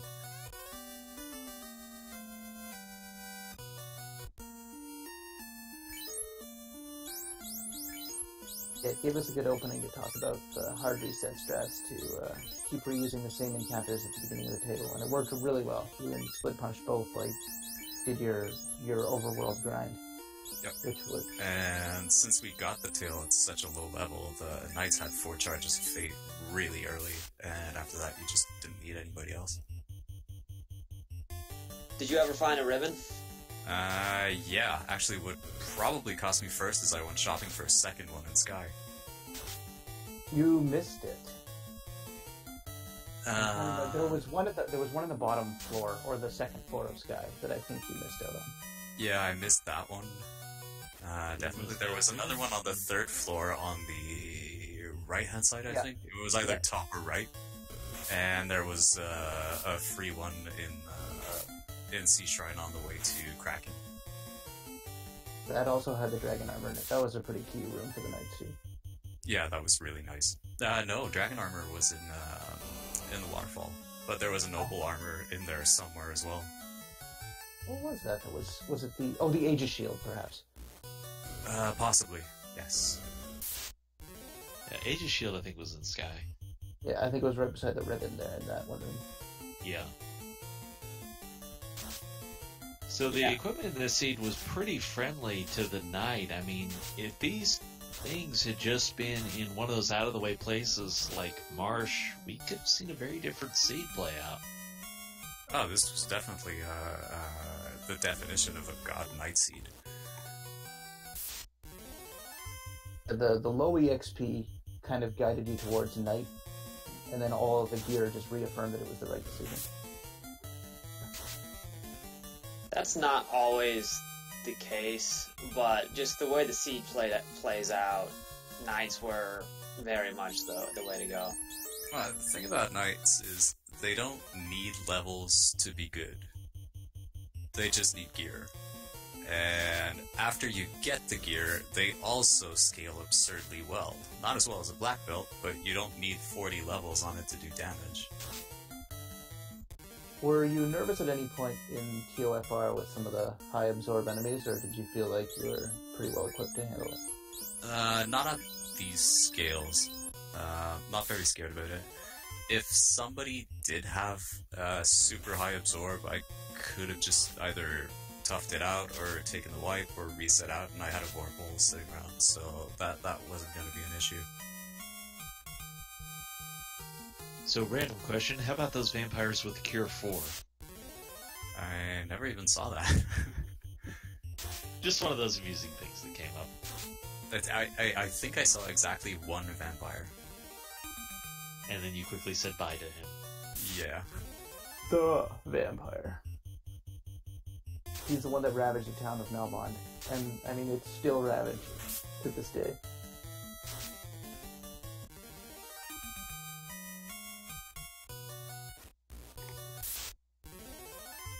Trying to see where our various runners are. It looks like Show is about to come up on the Sky Castle. Done with her custom sprites that I think she finished making this afternoon.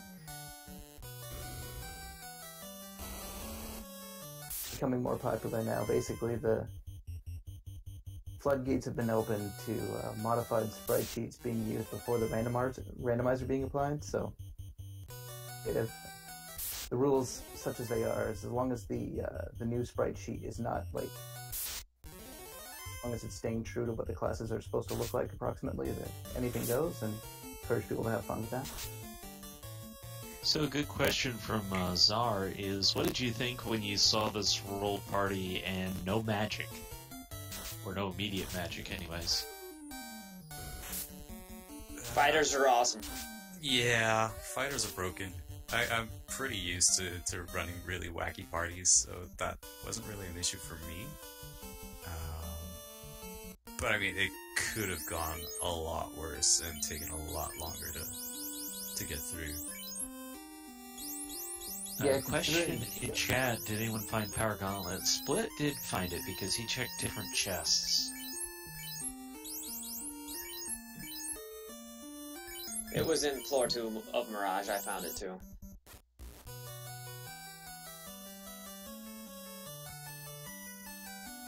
Yeah, Artia, I wanted to ask, why did you make the decision to skip the first 2 floors of Mirage, but then actually more thoroughly go through the Sky Castle?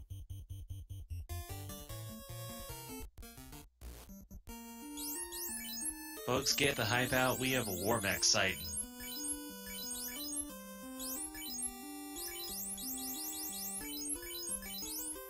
And Zap downs his knight. He's got a solo black belt the rest of the way. At least for Sky Castle. Oh my. Oh, but it's a 45 Yeah, now. yeah. Black belt, so rip Tiamat. The good old-fashioned, like, black belt that has 900 health. For when you absolutely, positively have to kill every last person in that room. So, Artea, was curious about the decision of which chests you checked. You didn't pick the ones that were closer together in Mirage. You went to those ones that people will often check with Warp, but no access to Warp. The encounters on Sky 2 are really friendly to a two-man party. With, like, no AoE, Mirage encounters aren't very fun. Especially, like, I hadn't seen vampires or what they had, and they usually hit, like, trucks, so you want to avoid those guys. And then you have the mummy encounters, and it's large packs of enemies that I really didn't feel like dealing with.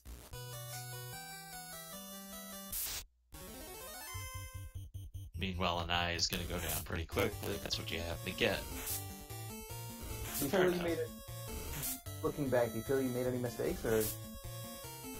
Go pretty well for you?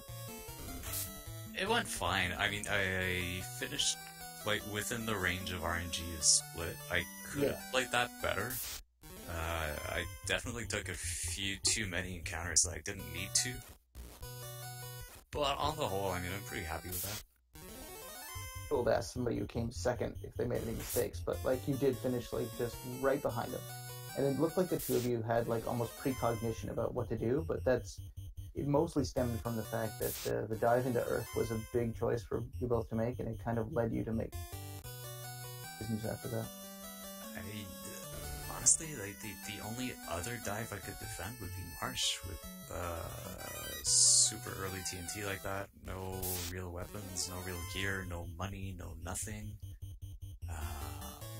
It's bound to cost you a bunch of time just hanging around Crescent Lake or Volcano because you're not equipped to handle those encounters yet. Yeah, so for you, it was an easy decision to go to Earth then? Is that what you're saying? Like, oh, or... for sure. If go into the circumstances of how you came to that decision so quickly for people that are interested, like me? I'm level 3, I have no AoE, no nothing, no weapons. I'm not gonna go too far out of death. Meaning I'm not gonna go, like, to Volcano or Ice or Ordeals, which are places that are generally, based around you being level 10, 12, 13, around that, with much better equipment than what we had available at the time, given the no gold I had and everything around that. So, I mean, the only logical places to go would have been Marsh, which is more or less balanced around you being level 4 to 8, and Earth Cave, which isn't that much more difficult. Okay, so the decision to go to Earth is actually because you got there so quickly. If, for example, the TNT was, down in the bottom of Mars, and by the time you emerged out of there, you had already gained a few more levels, you might not have done it. Probably not. Interesting. Funny how close things can be. We have Sho has entered Temple of Fiends, although he reset out of it, so he's looks to be trying to change his encounter. Drumbordus is on Kraken, and Kababash is working through the Sky Castle. Those being the three of our remaining runners kind of at the head of the pack. We have lost another runner as Quicklet has withdrawn.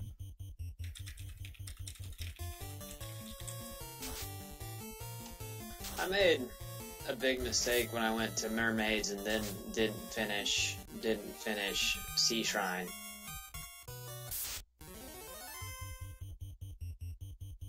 Was there anything down there in Mermaids?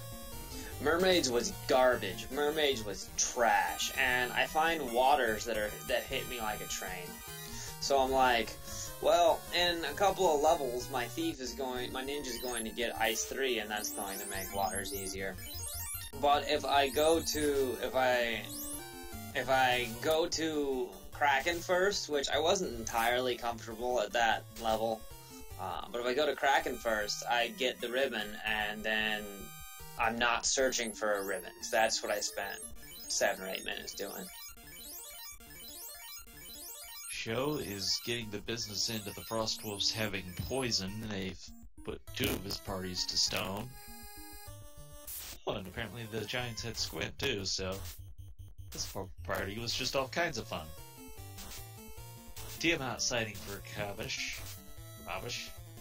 Not quite sure how he pronounces that. I'm guessing it's Kababash, but I'm just guessing too. Can anyone chat type it out phonetically for us?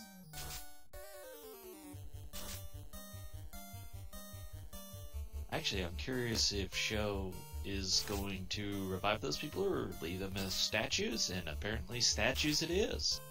He's probably gonna soft them right before either Carry or Kraken. Yeah, I would think Kraken, and then you don't have to heal him, and with that 45 black belt, he's not exactly worried about much. Exactly, and the last thing you want is for them to die early, which is very likely at this point.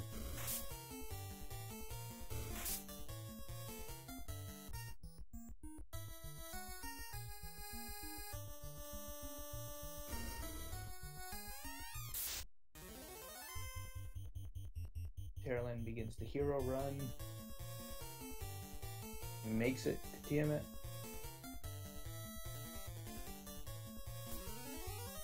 The heroine run, I suppose.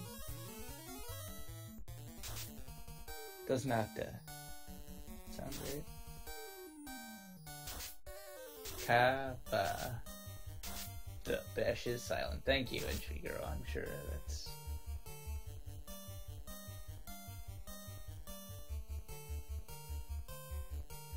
Interesting.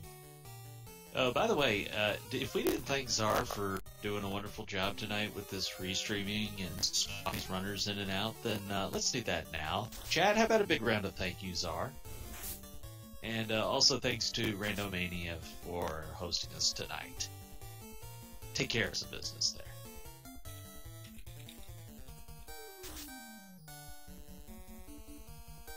So Kaba, as we're being told it is pronounced now, is working on a pack of poison dragons, getting through this Temple of Fiends. Sho is a little bit further along in the Temple of Fiends.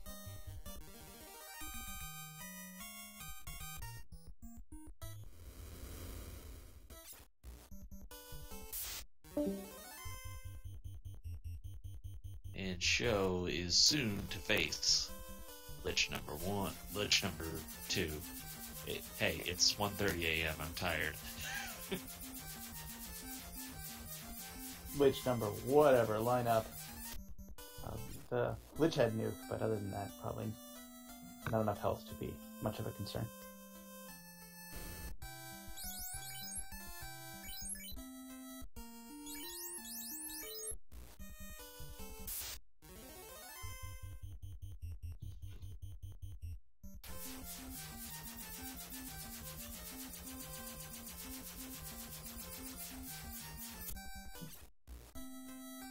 There go those Frost Wolves.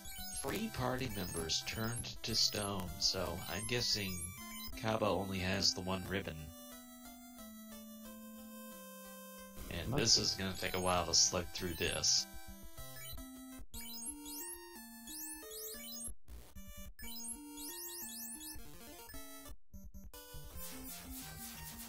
Carrie, meanwhile, doing some non-trivial damage to that fighter. And then Show doing some non-trivial damage to Carrie, punched for 1,000. So this is interesting. No class change for Show, which means no life. No, but he's got the saving those softs, I guess. The black belt has 937 health, so I think it's a one-man show. Huh? Yeah, Huh? but that just means he can't restore the other fighter. He can only bring the one back who is down to stone, so... Oh, the hero run there from the... Was it only 8? 2 large enemies? Oh, it was a niner. A niner lobster. Is that? Oh. Okay. Show? That gives you worse heart attack than Waters. Man show one more time. One man show. Thank you, Will.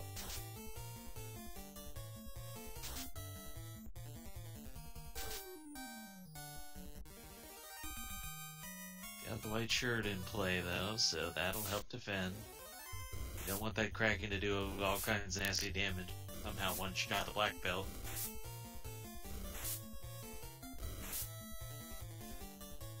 I don't remember where the opal bracelet was, but I don't think it was free. Drumbortus lays waste to everybody's favorite trap tile, the blue dragon.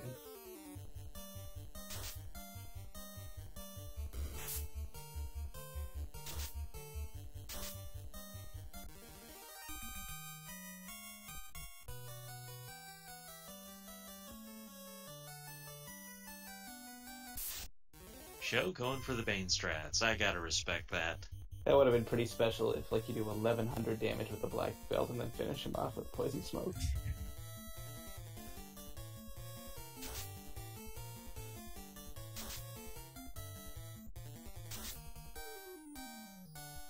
So Tiamat did have nuke, and that thief is gone. So Show's got 2 party members to get through chaos. Drumbortus just hot-footing it through the Sky Castle, skipping all the... It's going to make a hero run for Tiamat himself.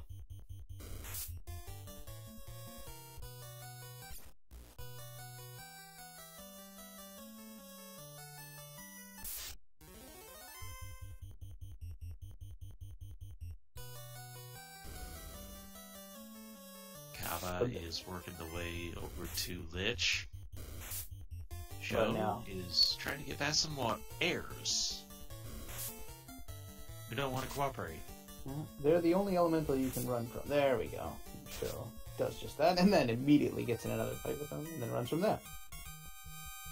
And finally gets to some safety and gets to use up maybe all those heal potions left. Yeah. Gotta make some decisions here. Which do you want left over for the fighter? He's going so fast I can't see how many he has. He's got down to enough. 6. Just barely. That is why you restock before you go to the past. Yeah, put out Them's maybe the white shirt. Maybe not.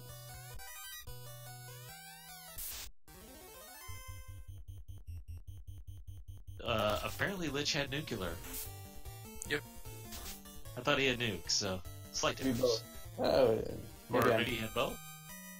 Oh wait, nuclear? No, he had. Yeah, that was nuclear on Kaba. So maybe he had both. maybe that was the mine that nobody stepped on, I guess. There's not much health on Lich too, so no matter what he's got, if you can kill him really fast, then it doesn't really matter. Well, when you have 700 max HP, you don't really care about nuke or nuclear, to be honest. And Show. The one-man show, as I've just exchanging blows with Chaos, but But he's fine. hitting harder, and Yeah. he's going to finish Where's he finished? 4th place with a time of 2 hours, 19 minutes.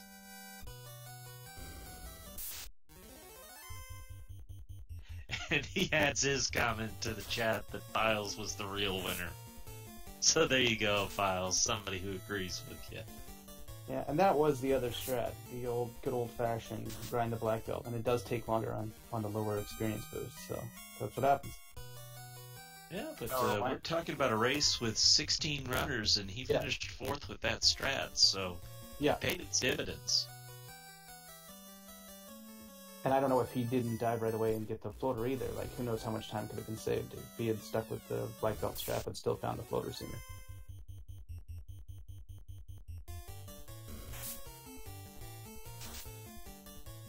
Well, gentlemen, I think I've about reached my limit.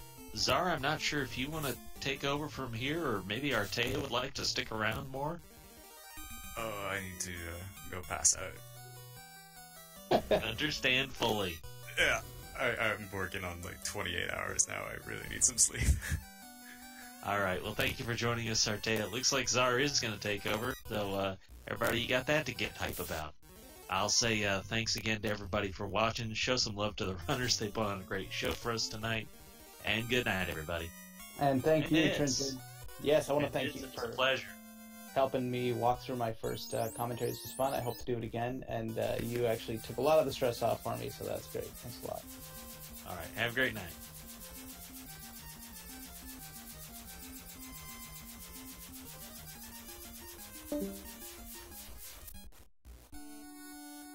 It looks like it's just me.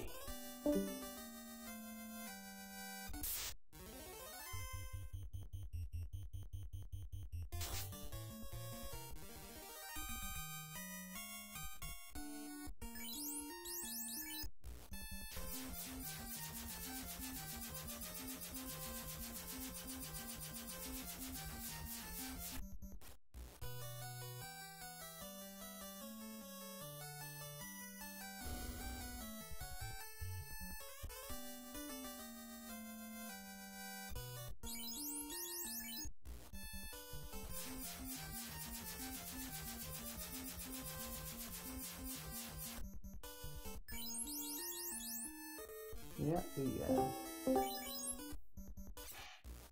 Hello, hello. Hello. Super bad times for my end. This was an interesting seed for sure. Yeah, the no magic caught everybody by surprise right off the bat. So, what did that say to you right away?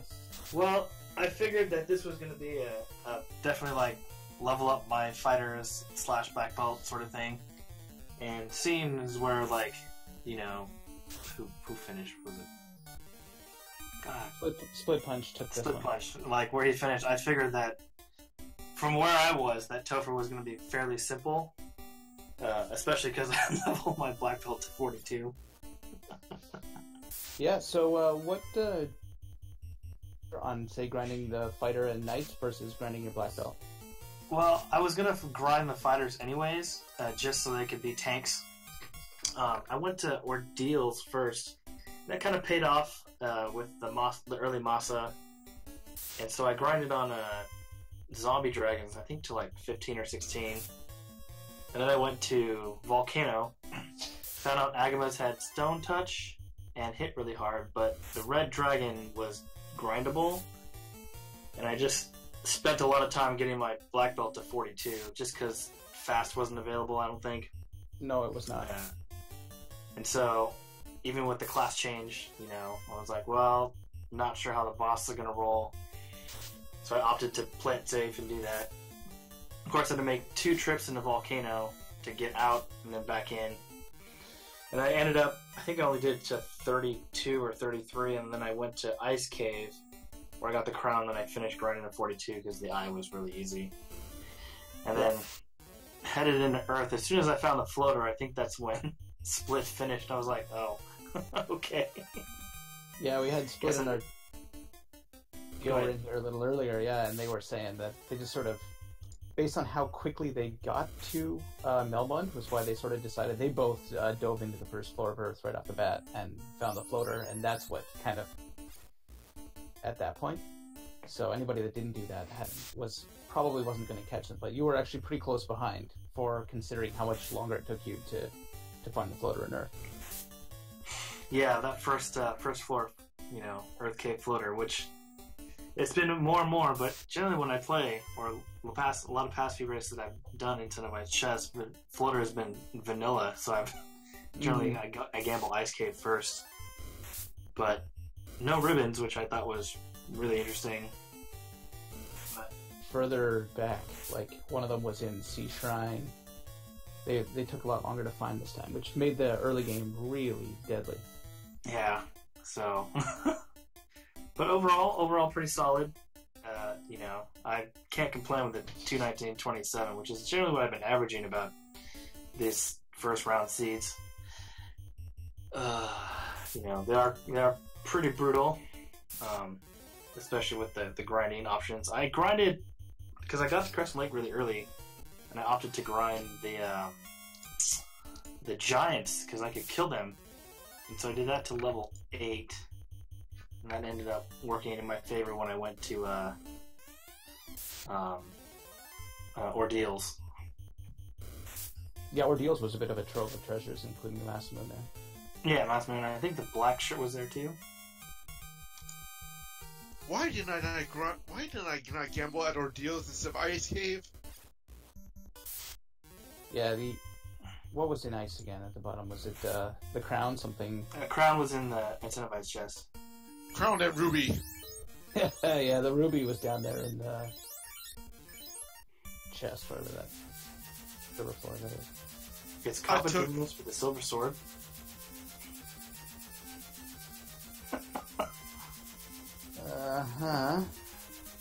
I took too many wipes at ice. Yeah, ice.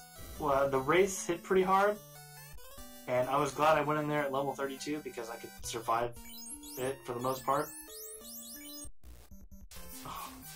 And Kaba wiping. Chaos left it.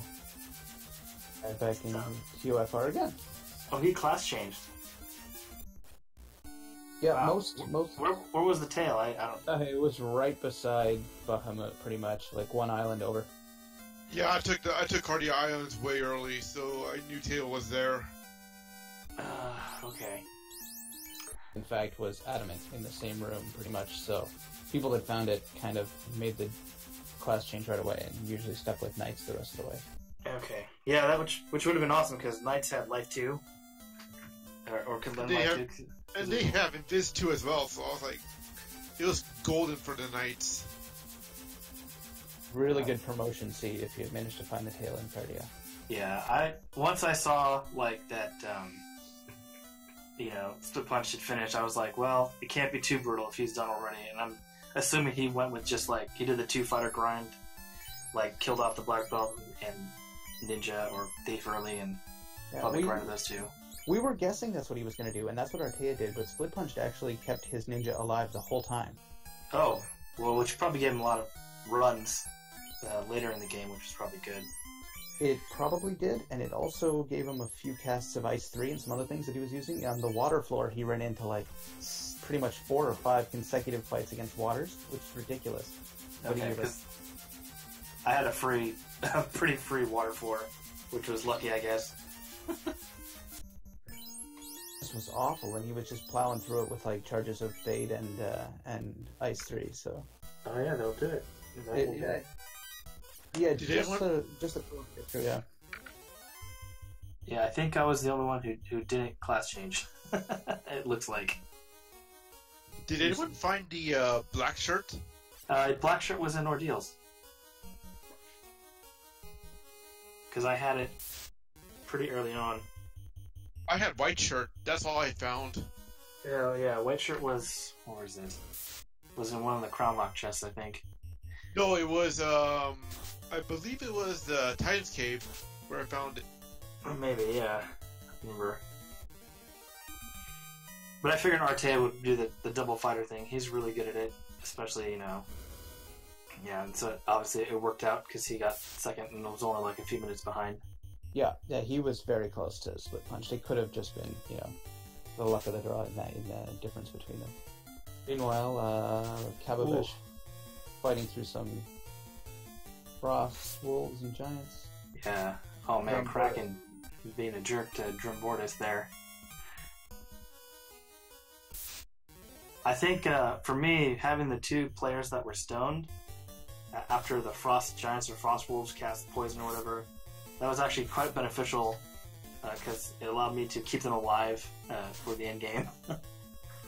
Yeah, the knights having life too is also worked out for the people that had them because you could just sort of leave them dead and pull them back whenever you need it. I think that Split Punch in particular, like just after beating Tiamat, just grinded right before getting to Chaos to kill one of his knights so that he could resurrect him at full health. He's like out of heals pretty much, so.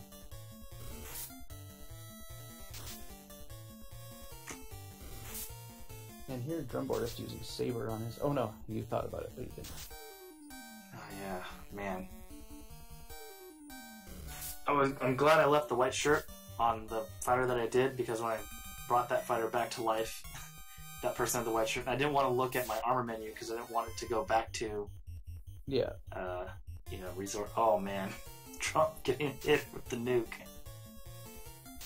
No. Oh, he's not like. No, that's not a high level black belt. This could be curtains. And if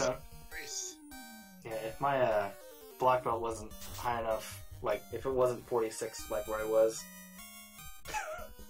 I would have probably not beaten Chaos.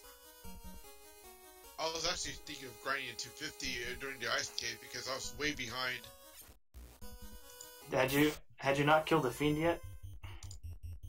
No fiends at all, man. I was getting wrecked at every freaking spot possible. Oh, that is rough.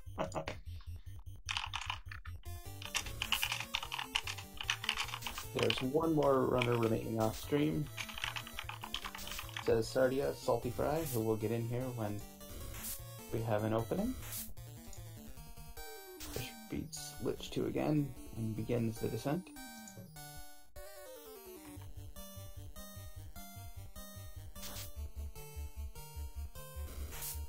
Yeah, so Arta and Split Punch, if you guys are in chat, what level were your guys' fighters when you guys finished? I am actually guessing maybe above 40 at least for their party. They were a little lower than that. I don't think they cracked 30. They entered... I can't remember. Late 30s? 30s. Okay. I don't recall them being that high, but he obviously would know better than I was.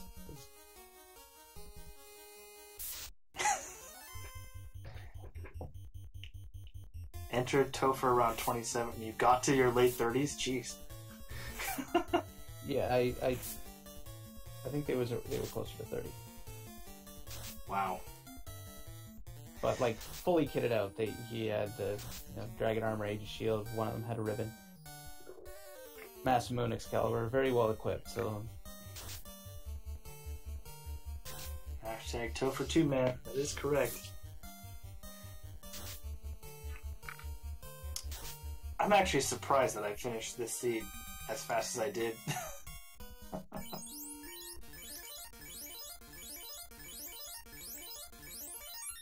Oh man, Kyle running to waters. if he's on the same track as Split Punch was, he might get like 4 fights of waters in a row or something ludicrous. Oosh.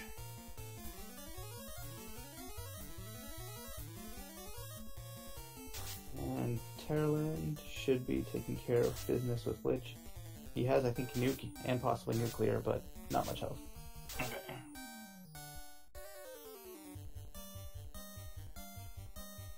There's Nuclear. See, I never saw Nuclear because I one-punched Lich. Yeah. And Lit 2.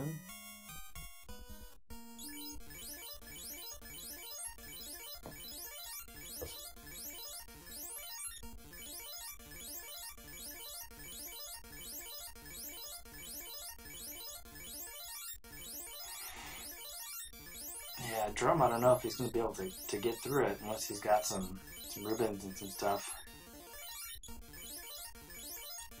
Yeah, I haven't seen his armor menu, but like all of the gear that a knight could ask for was fairly easy to find. So if he's been thorough, he's got everything he could ask for. Yeah. Pesky unrunnables were the bane of this seed. Like, there's just not much AoE. Yeah, and that's what also prompted me to grind to 42, was like just the fact that I didn't have any AoE items other than like the black shirt. But yeah, I didn't check any of the free chests from the floor. I didn't go to Cardia, so I missed out on tail and all that stuff. So, oh well. It was not... Go ahead, man.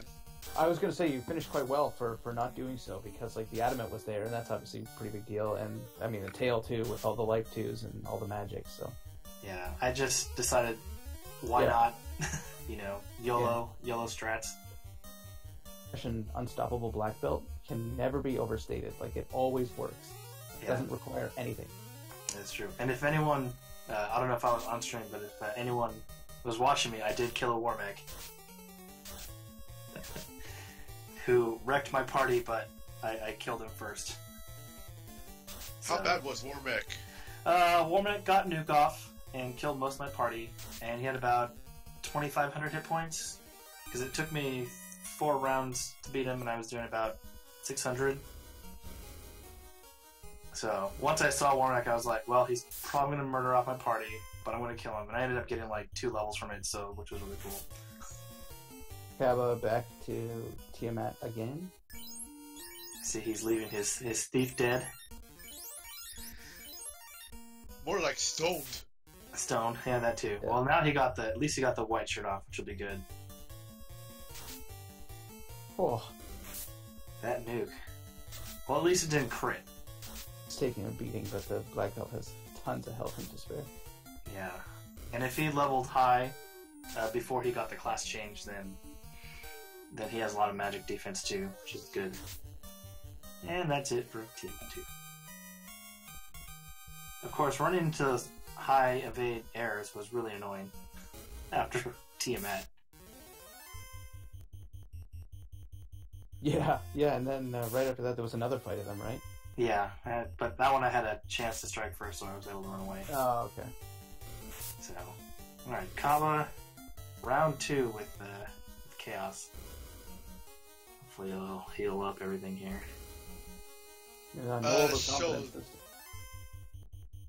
Go ahead. So, did you run into any Pete's earlier in Crescent Lake? I didn't run into any peds until I got to Volcano, but I just ran from them. They were super beefy, dude. I couldn't even get through one of them. Oof. Well, I'm glad I ran. Yeah, the grind to do was if you could pull off the overworld grind by manipulating by resetting and fighting Tyros, they were pretty easy, and yeah.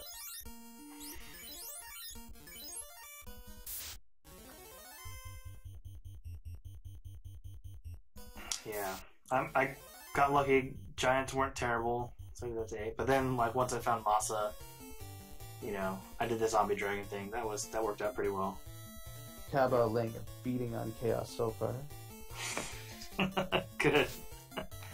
This is Kaba's first race in quite a while. Yeah, I know Kaba because he frequents the dev channel that is pretty much where I'm most active, right? So yeah. Kaba is, to me, is still one of the best runners. He was the one who helped me out when I started over a year ago. Him and a guy named Antler Swag, who talked to me back in October. But yeah, Kaba is definitely for me, strategy-wise, execution-wise, even though he's not currently ranked one of the top, he was number 1 for a very long time. So he definitely knows his game. Yes, and while the newer versions of the randomizer often add this and that, they don't change the core of the crux of the game, which is pretty much little bit of numbers has remained unchanged since its earlier versions. It's still very similar to the game that's being finished off in the tournament. Yeah. It was funny. Kaba was in my chat the other day, and Chaos down. Kappa wins. woo, GG Kaba. And I was doing something. I was doing a race, and even though I guess I'm sitting like number 4 in the SRL rankings, like he's like, once he mentioned like, well, you're one of the top racers now, so what do you think? I was like, I'm asking you for advice because you're Kaba. So when he said that, I was like, it's pretty nice. I was like, wow, I would never, I don't expect people to say that about me, but that was really cool that he did.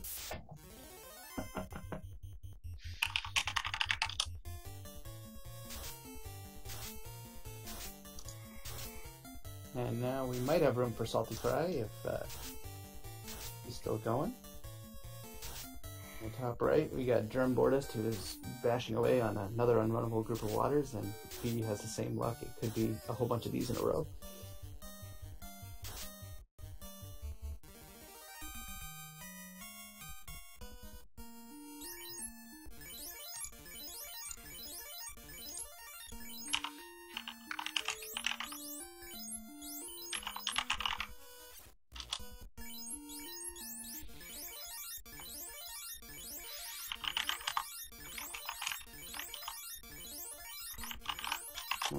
Carolyn's doing a final heal before taking on Chaos.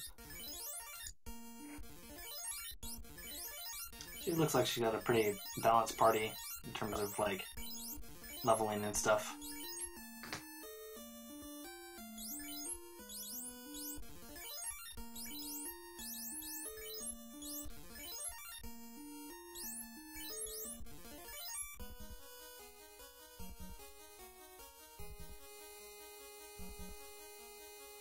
Massive endgame heal.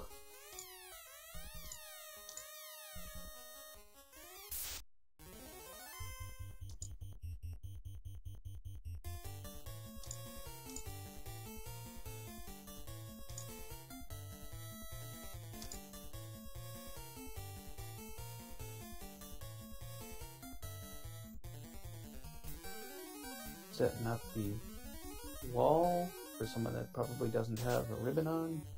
The Invis 2. A couple casts of that. One with the white shirt, one from the Knight.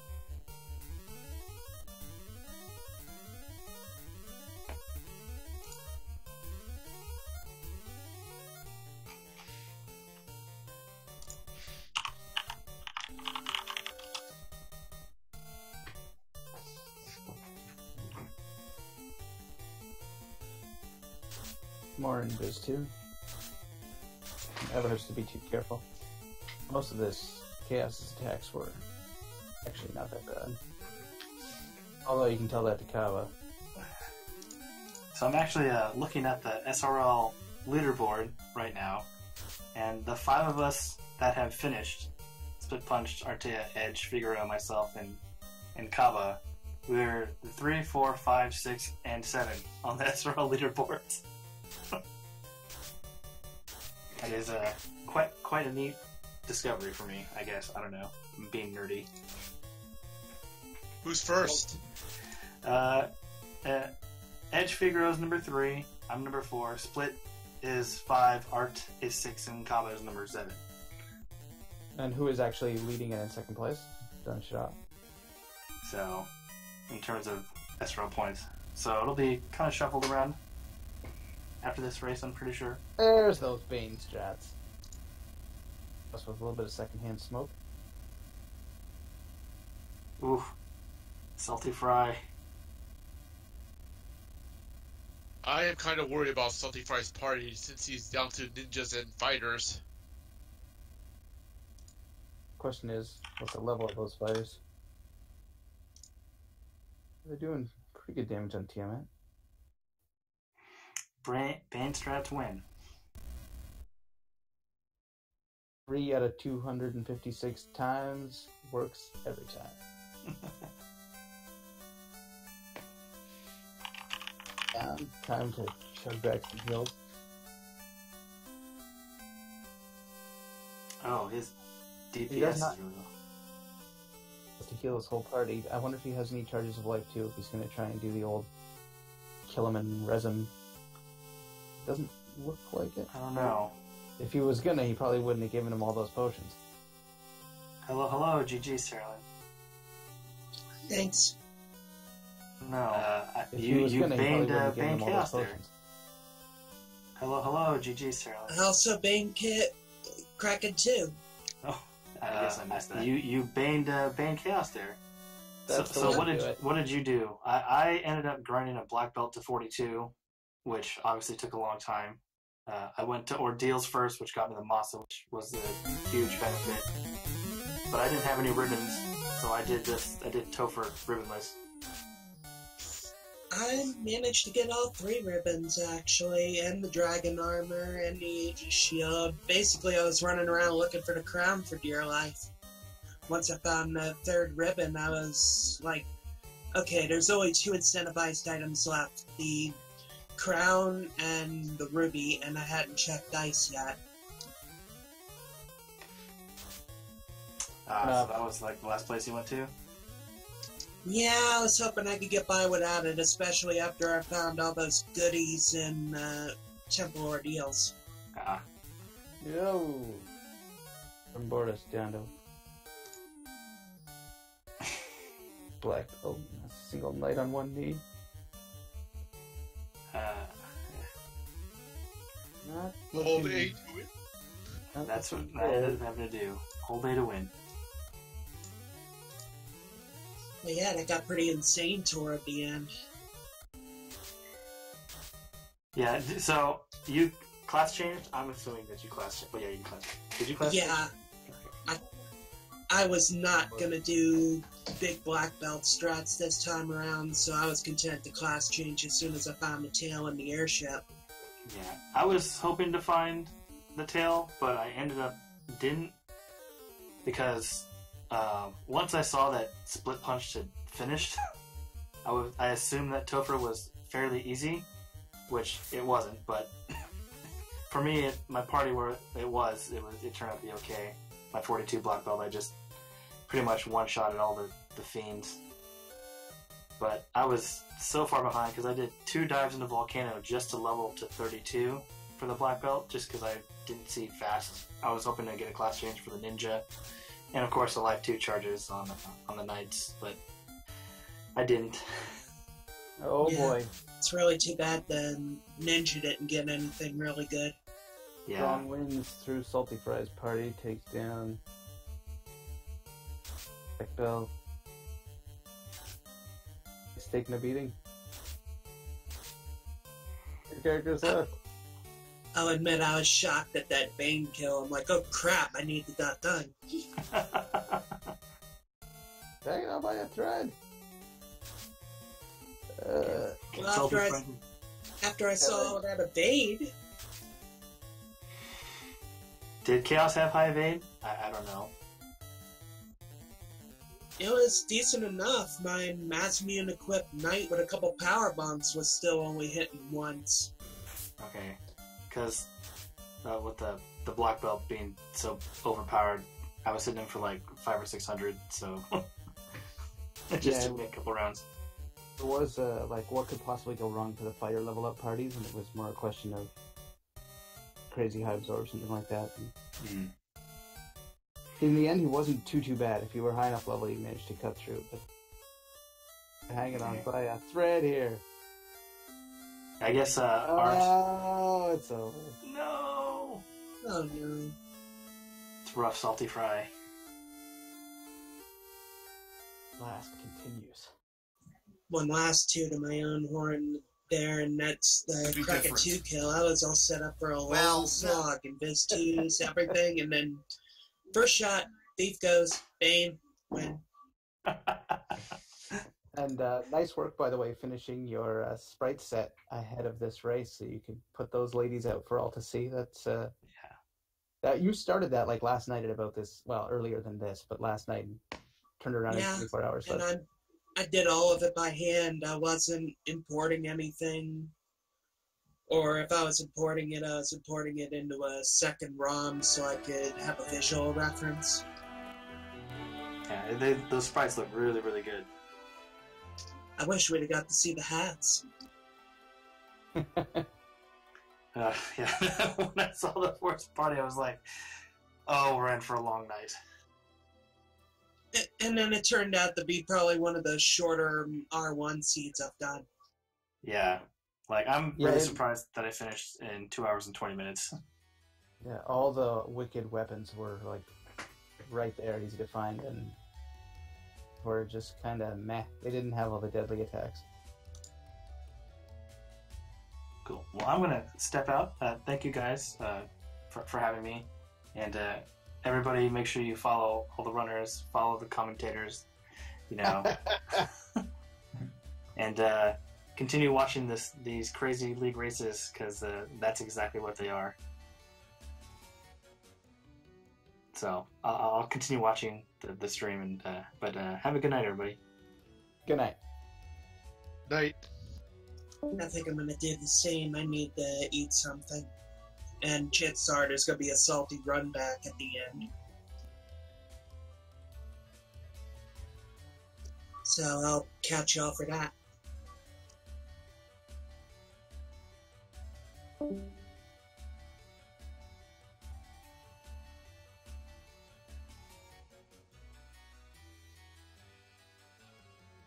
And if you're still with us, we've got Drumboardist, who is just trying to clean his way up through the Temple of Fiends on a sequent attempt.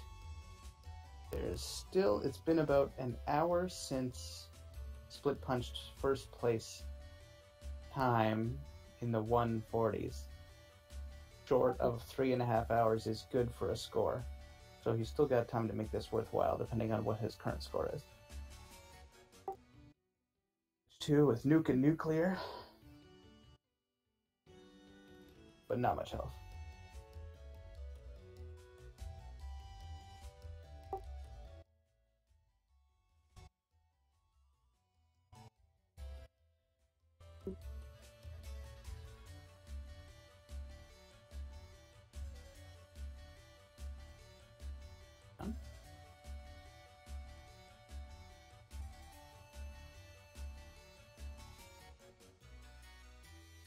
Well, I'm gonna bounce out, so take care, man. Thanks, Chad. Have a good night.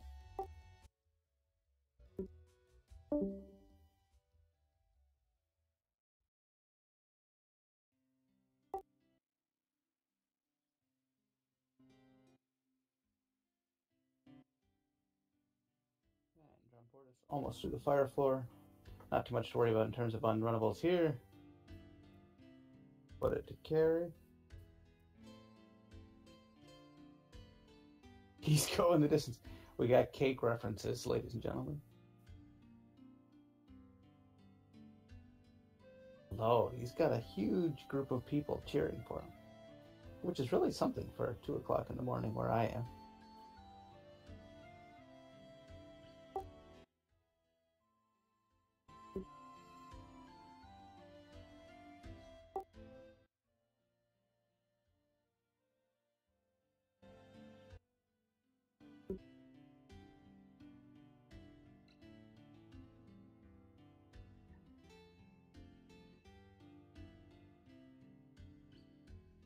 Yeah. That's more of a nuisance than anything. Hopefully, Hit and Flea can get the job done. Uh-oh. Who knocks out Flea?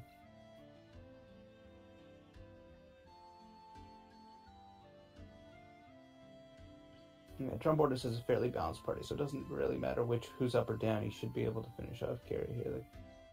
And he's got Knights, so he should have life too, so he should be able to resurrect everybody.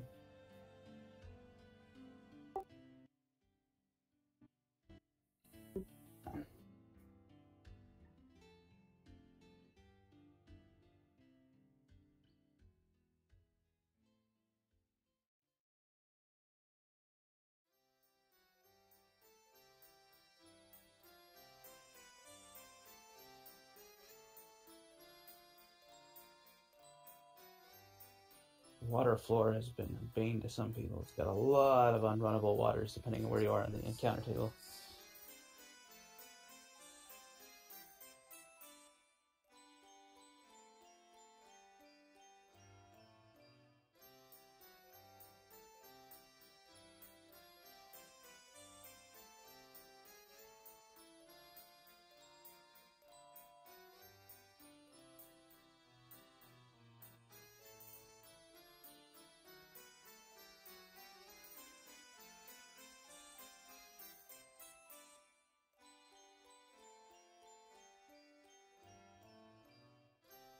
Question 2, chat, for all the people still there.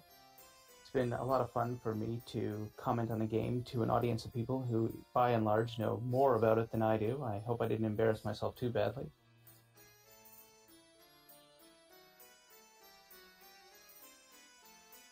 And I forgot to ask a question. This is the level of commentary, the level of professionalism you get with Nid's commentary. Oh, thank you, Sardia. Means.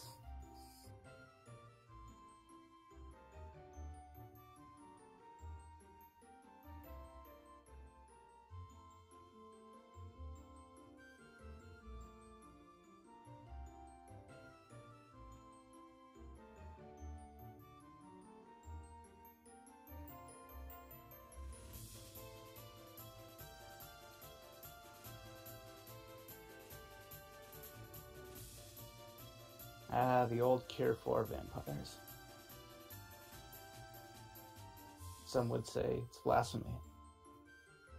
And they'd be surprised to find the vampires successfully curing themselves, because apparently it is blasphemy.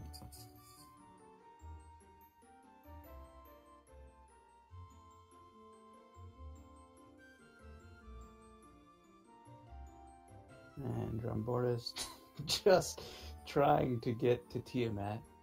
Cannot escape brutal encounters.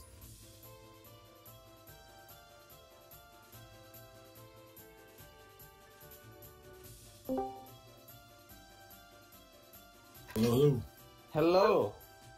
Let me let me mute my thing here, because apparently you're coming through my computer, not my microphone. So Biggest of us. You know, I had a link to the Speedrunner Live website with all the streams going when I was connected to the mic, and it just, like... Sound recursion nightmare. 17 feedback loops. Gotta love it. It's my first day. And no one's gonna hold it against you here. I hope not. Nah. It's like Drum ran into the Twilight cosplay fan club here. Always a dangerous fight this late. Alright, Drumboard is trying to lay it to Tiamat to get the chaos. He's not got a lot of health on those nights. Because as Edgeworth would say, this is a very dicey situation. Does he have no heal potions left? Doesn't have anything left. He's dead. Oh, he's dead now, yeah. Is he gonna call it? I don't know. I think he's gonna phone this one in. As we approach the 3-hour mark, it would be a pretty low score at this point. He's a half an hour away from being double. Nah, he just, on his stream, he just gave the done hand signal, so it looks like he's forfeited out of this bad boy. Alright. Well, that pretty much... Oh, has he come to say... Oh.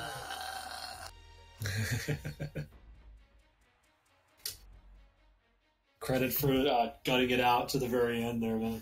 I just, like, after the second or third one, once you saw the nuke, I don't have enough hit points. I should have immediately gone someone else for the grinding to try and at least get enough hit points or just fight better or whatever. The one mistake is that, somebody out there had to have found, like, I guess a better situation to grind up their black belt, and the best that I found was going to be the eye, and I thought, okay, I'll just go ahead and kill off the 2 fighters, and I'm walking back and forth on the 2 steps because the eye was not going to kill them himself, and then I fell down a hole. And let's just keep going from here. And no, that was the wrong. I should have gone right back to the eye. Yeah, the eye was nice and soft. The the fast grind, this seed seemed to be Split Punched and Artea both taking advantage of the RNG to fight Tyros on the overworld, and then resetting and then getting them after a few steps. So that's how they did their fast grind. But they were, yeah, Team Steak was the right strat this time for once. Yeah. I didn't even see a Tyro. I would have punched him out. See? Yeah.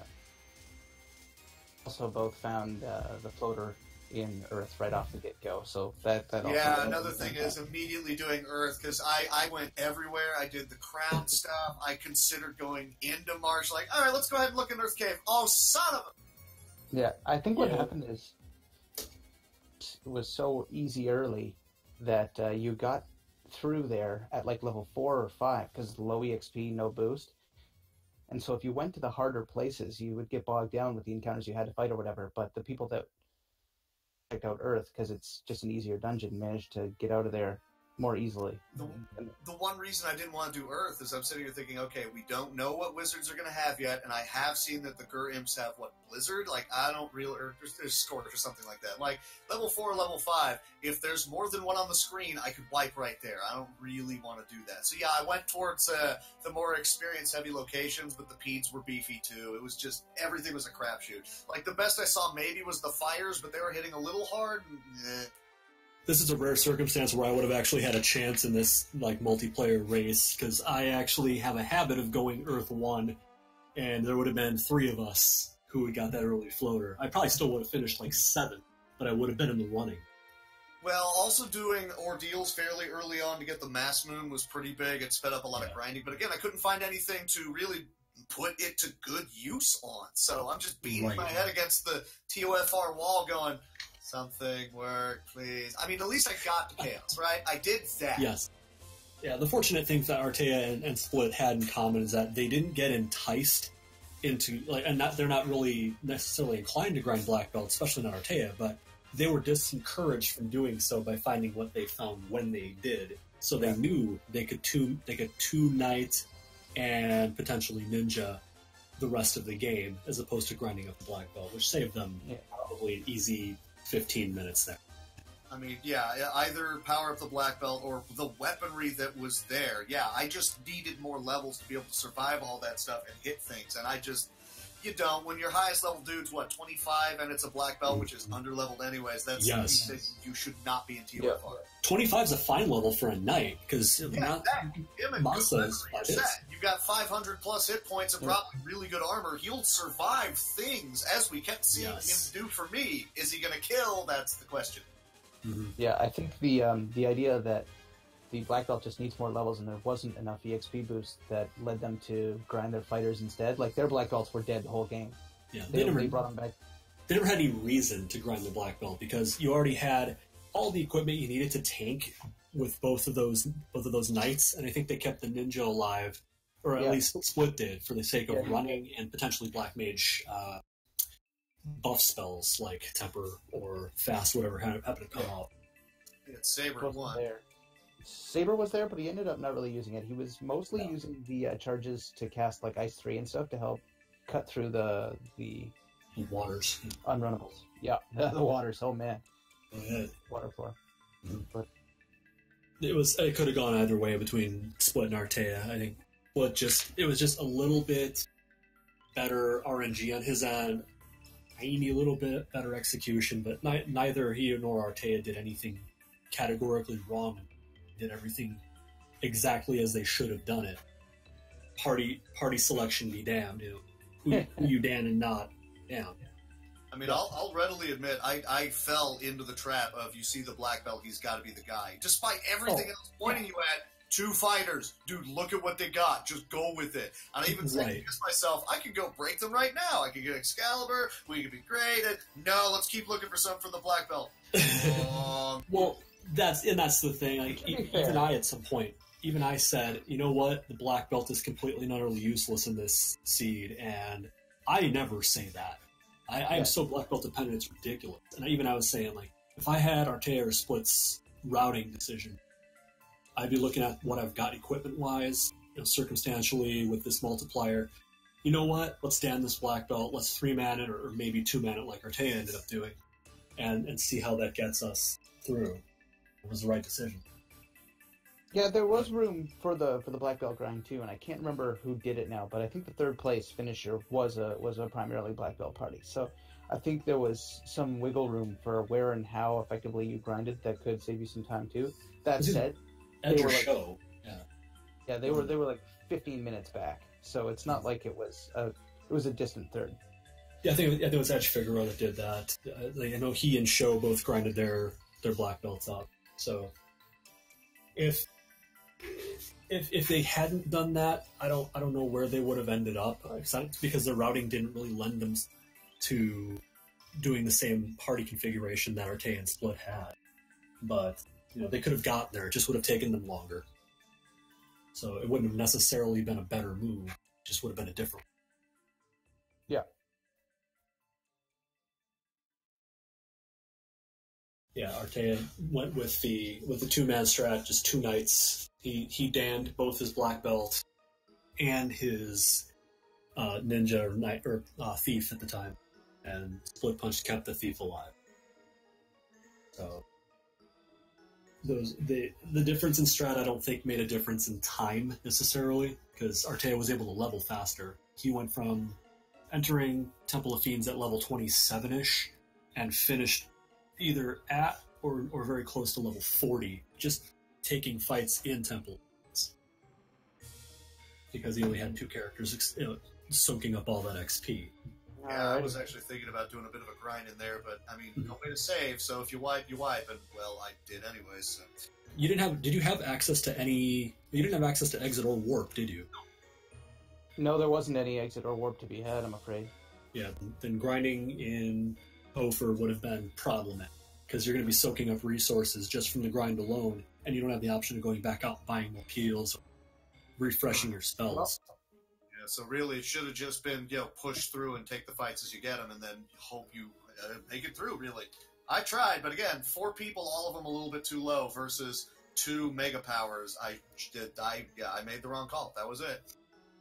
You and most other players, I think, did. No kidding. It was not the most obvious move to do either, and no. And everyone, you do what you do, and sometimes it works, sometimes.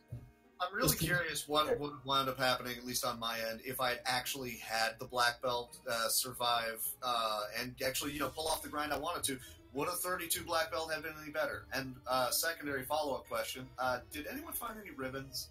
Yeah, there was one in the Sea Shrine, one in Mirage. The third one was somewhere. I can't remember. I think Terra found it somewhere. Yeah, I was in go mode by then, so I wasn't opening things. I think ribbon was in one of the free chests in Sea Shrine, wasn't it? I'm sorry, fellas, but the red light is flashing on here, so I think with all the runners completed, we're going to have to wrap up the seed. So, Sure. Is there anything else you wanted to ask me about what you might have missed before we close it down? No. For joining, and have a good night, guys, and great runs, and thank you, everybody, for participating. This was a lot of fun for my first commentator, and here I am to shut it down. You damn fine job for your first commenting. Thank you very much. Thanks, everybody, for showing up, and be sure to come up for the next ones. And we love having you. Thanks so much. Cool. Everybody.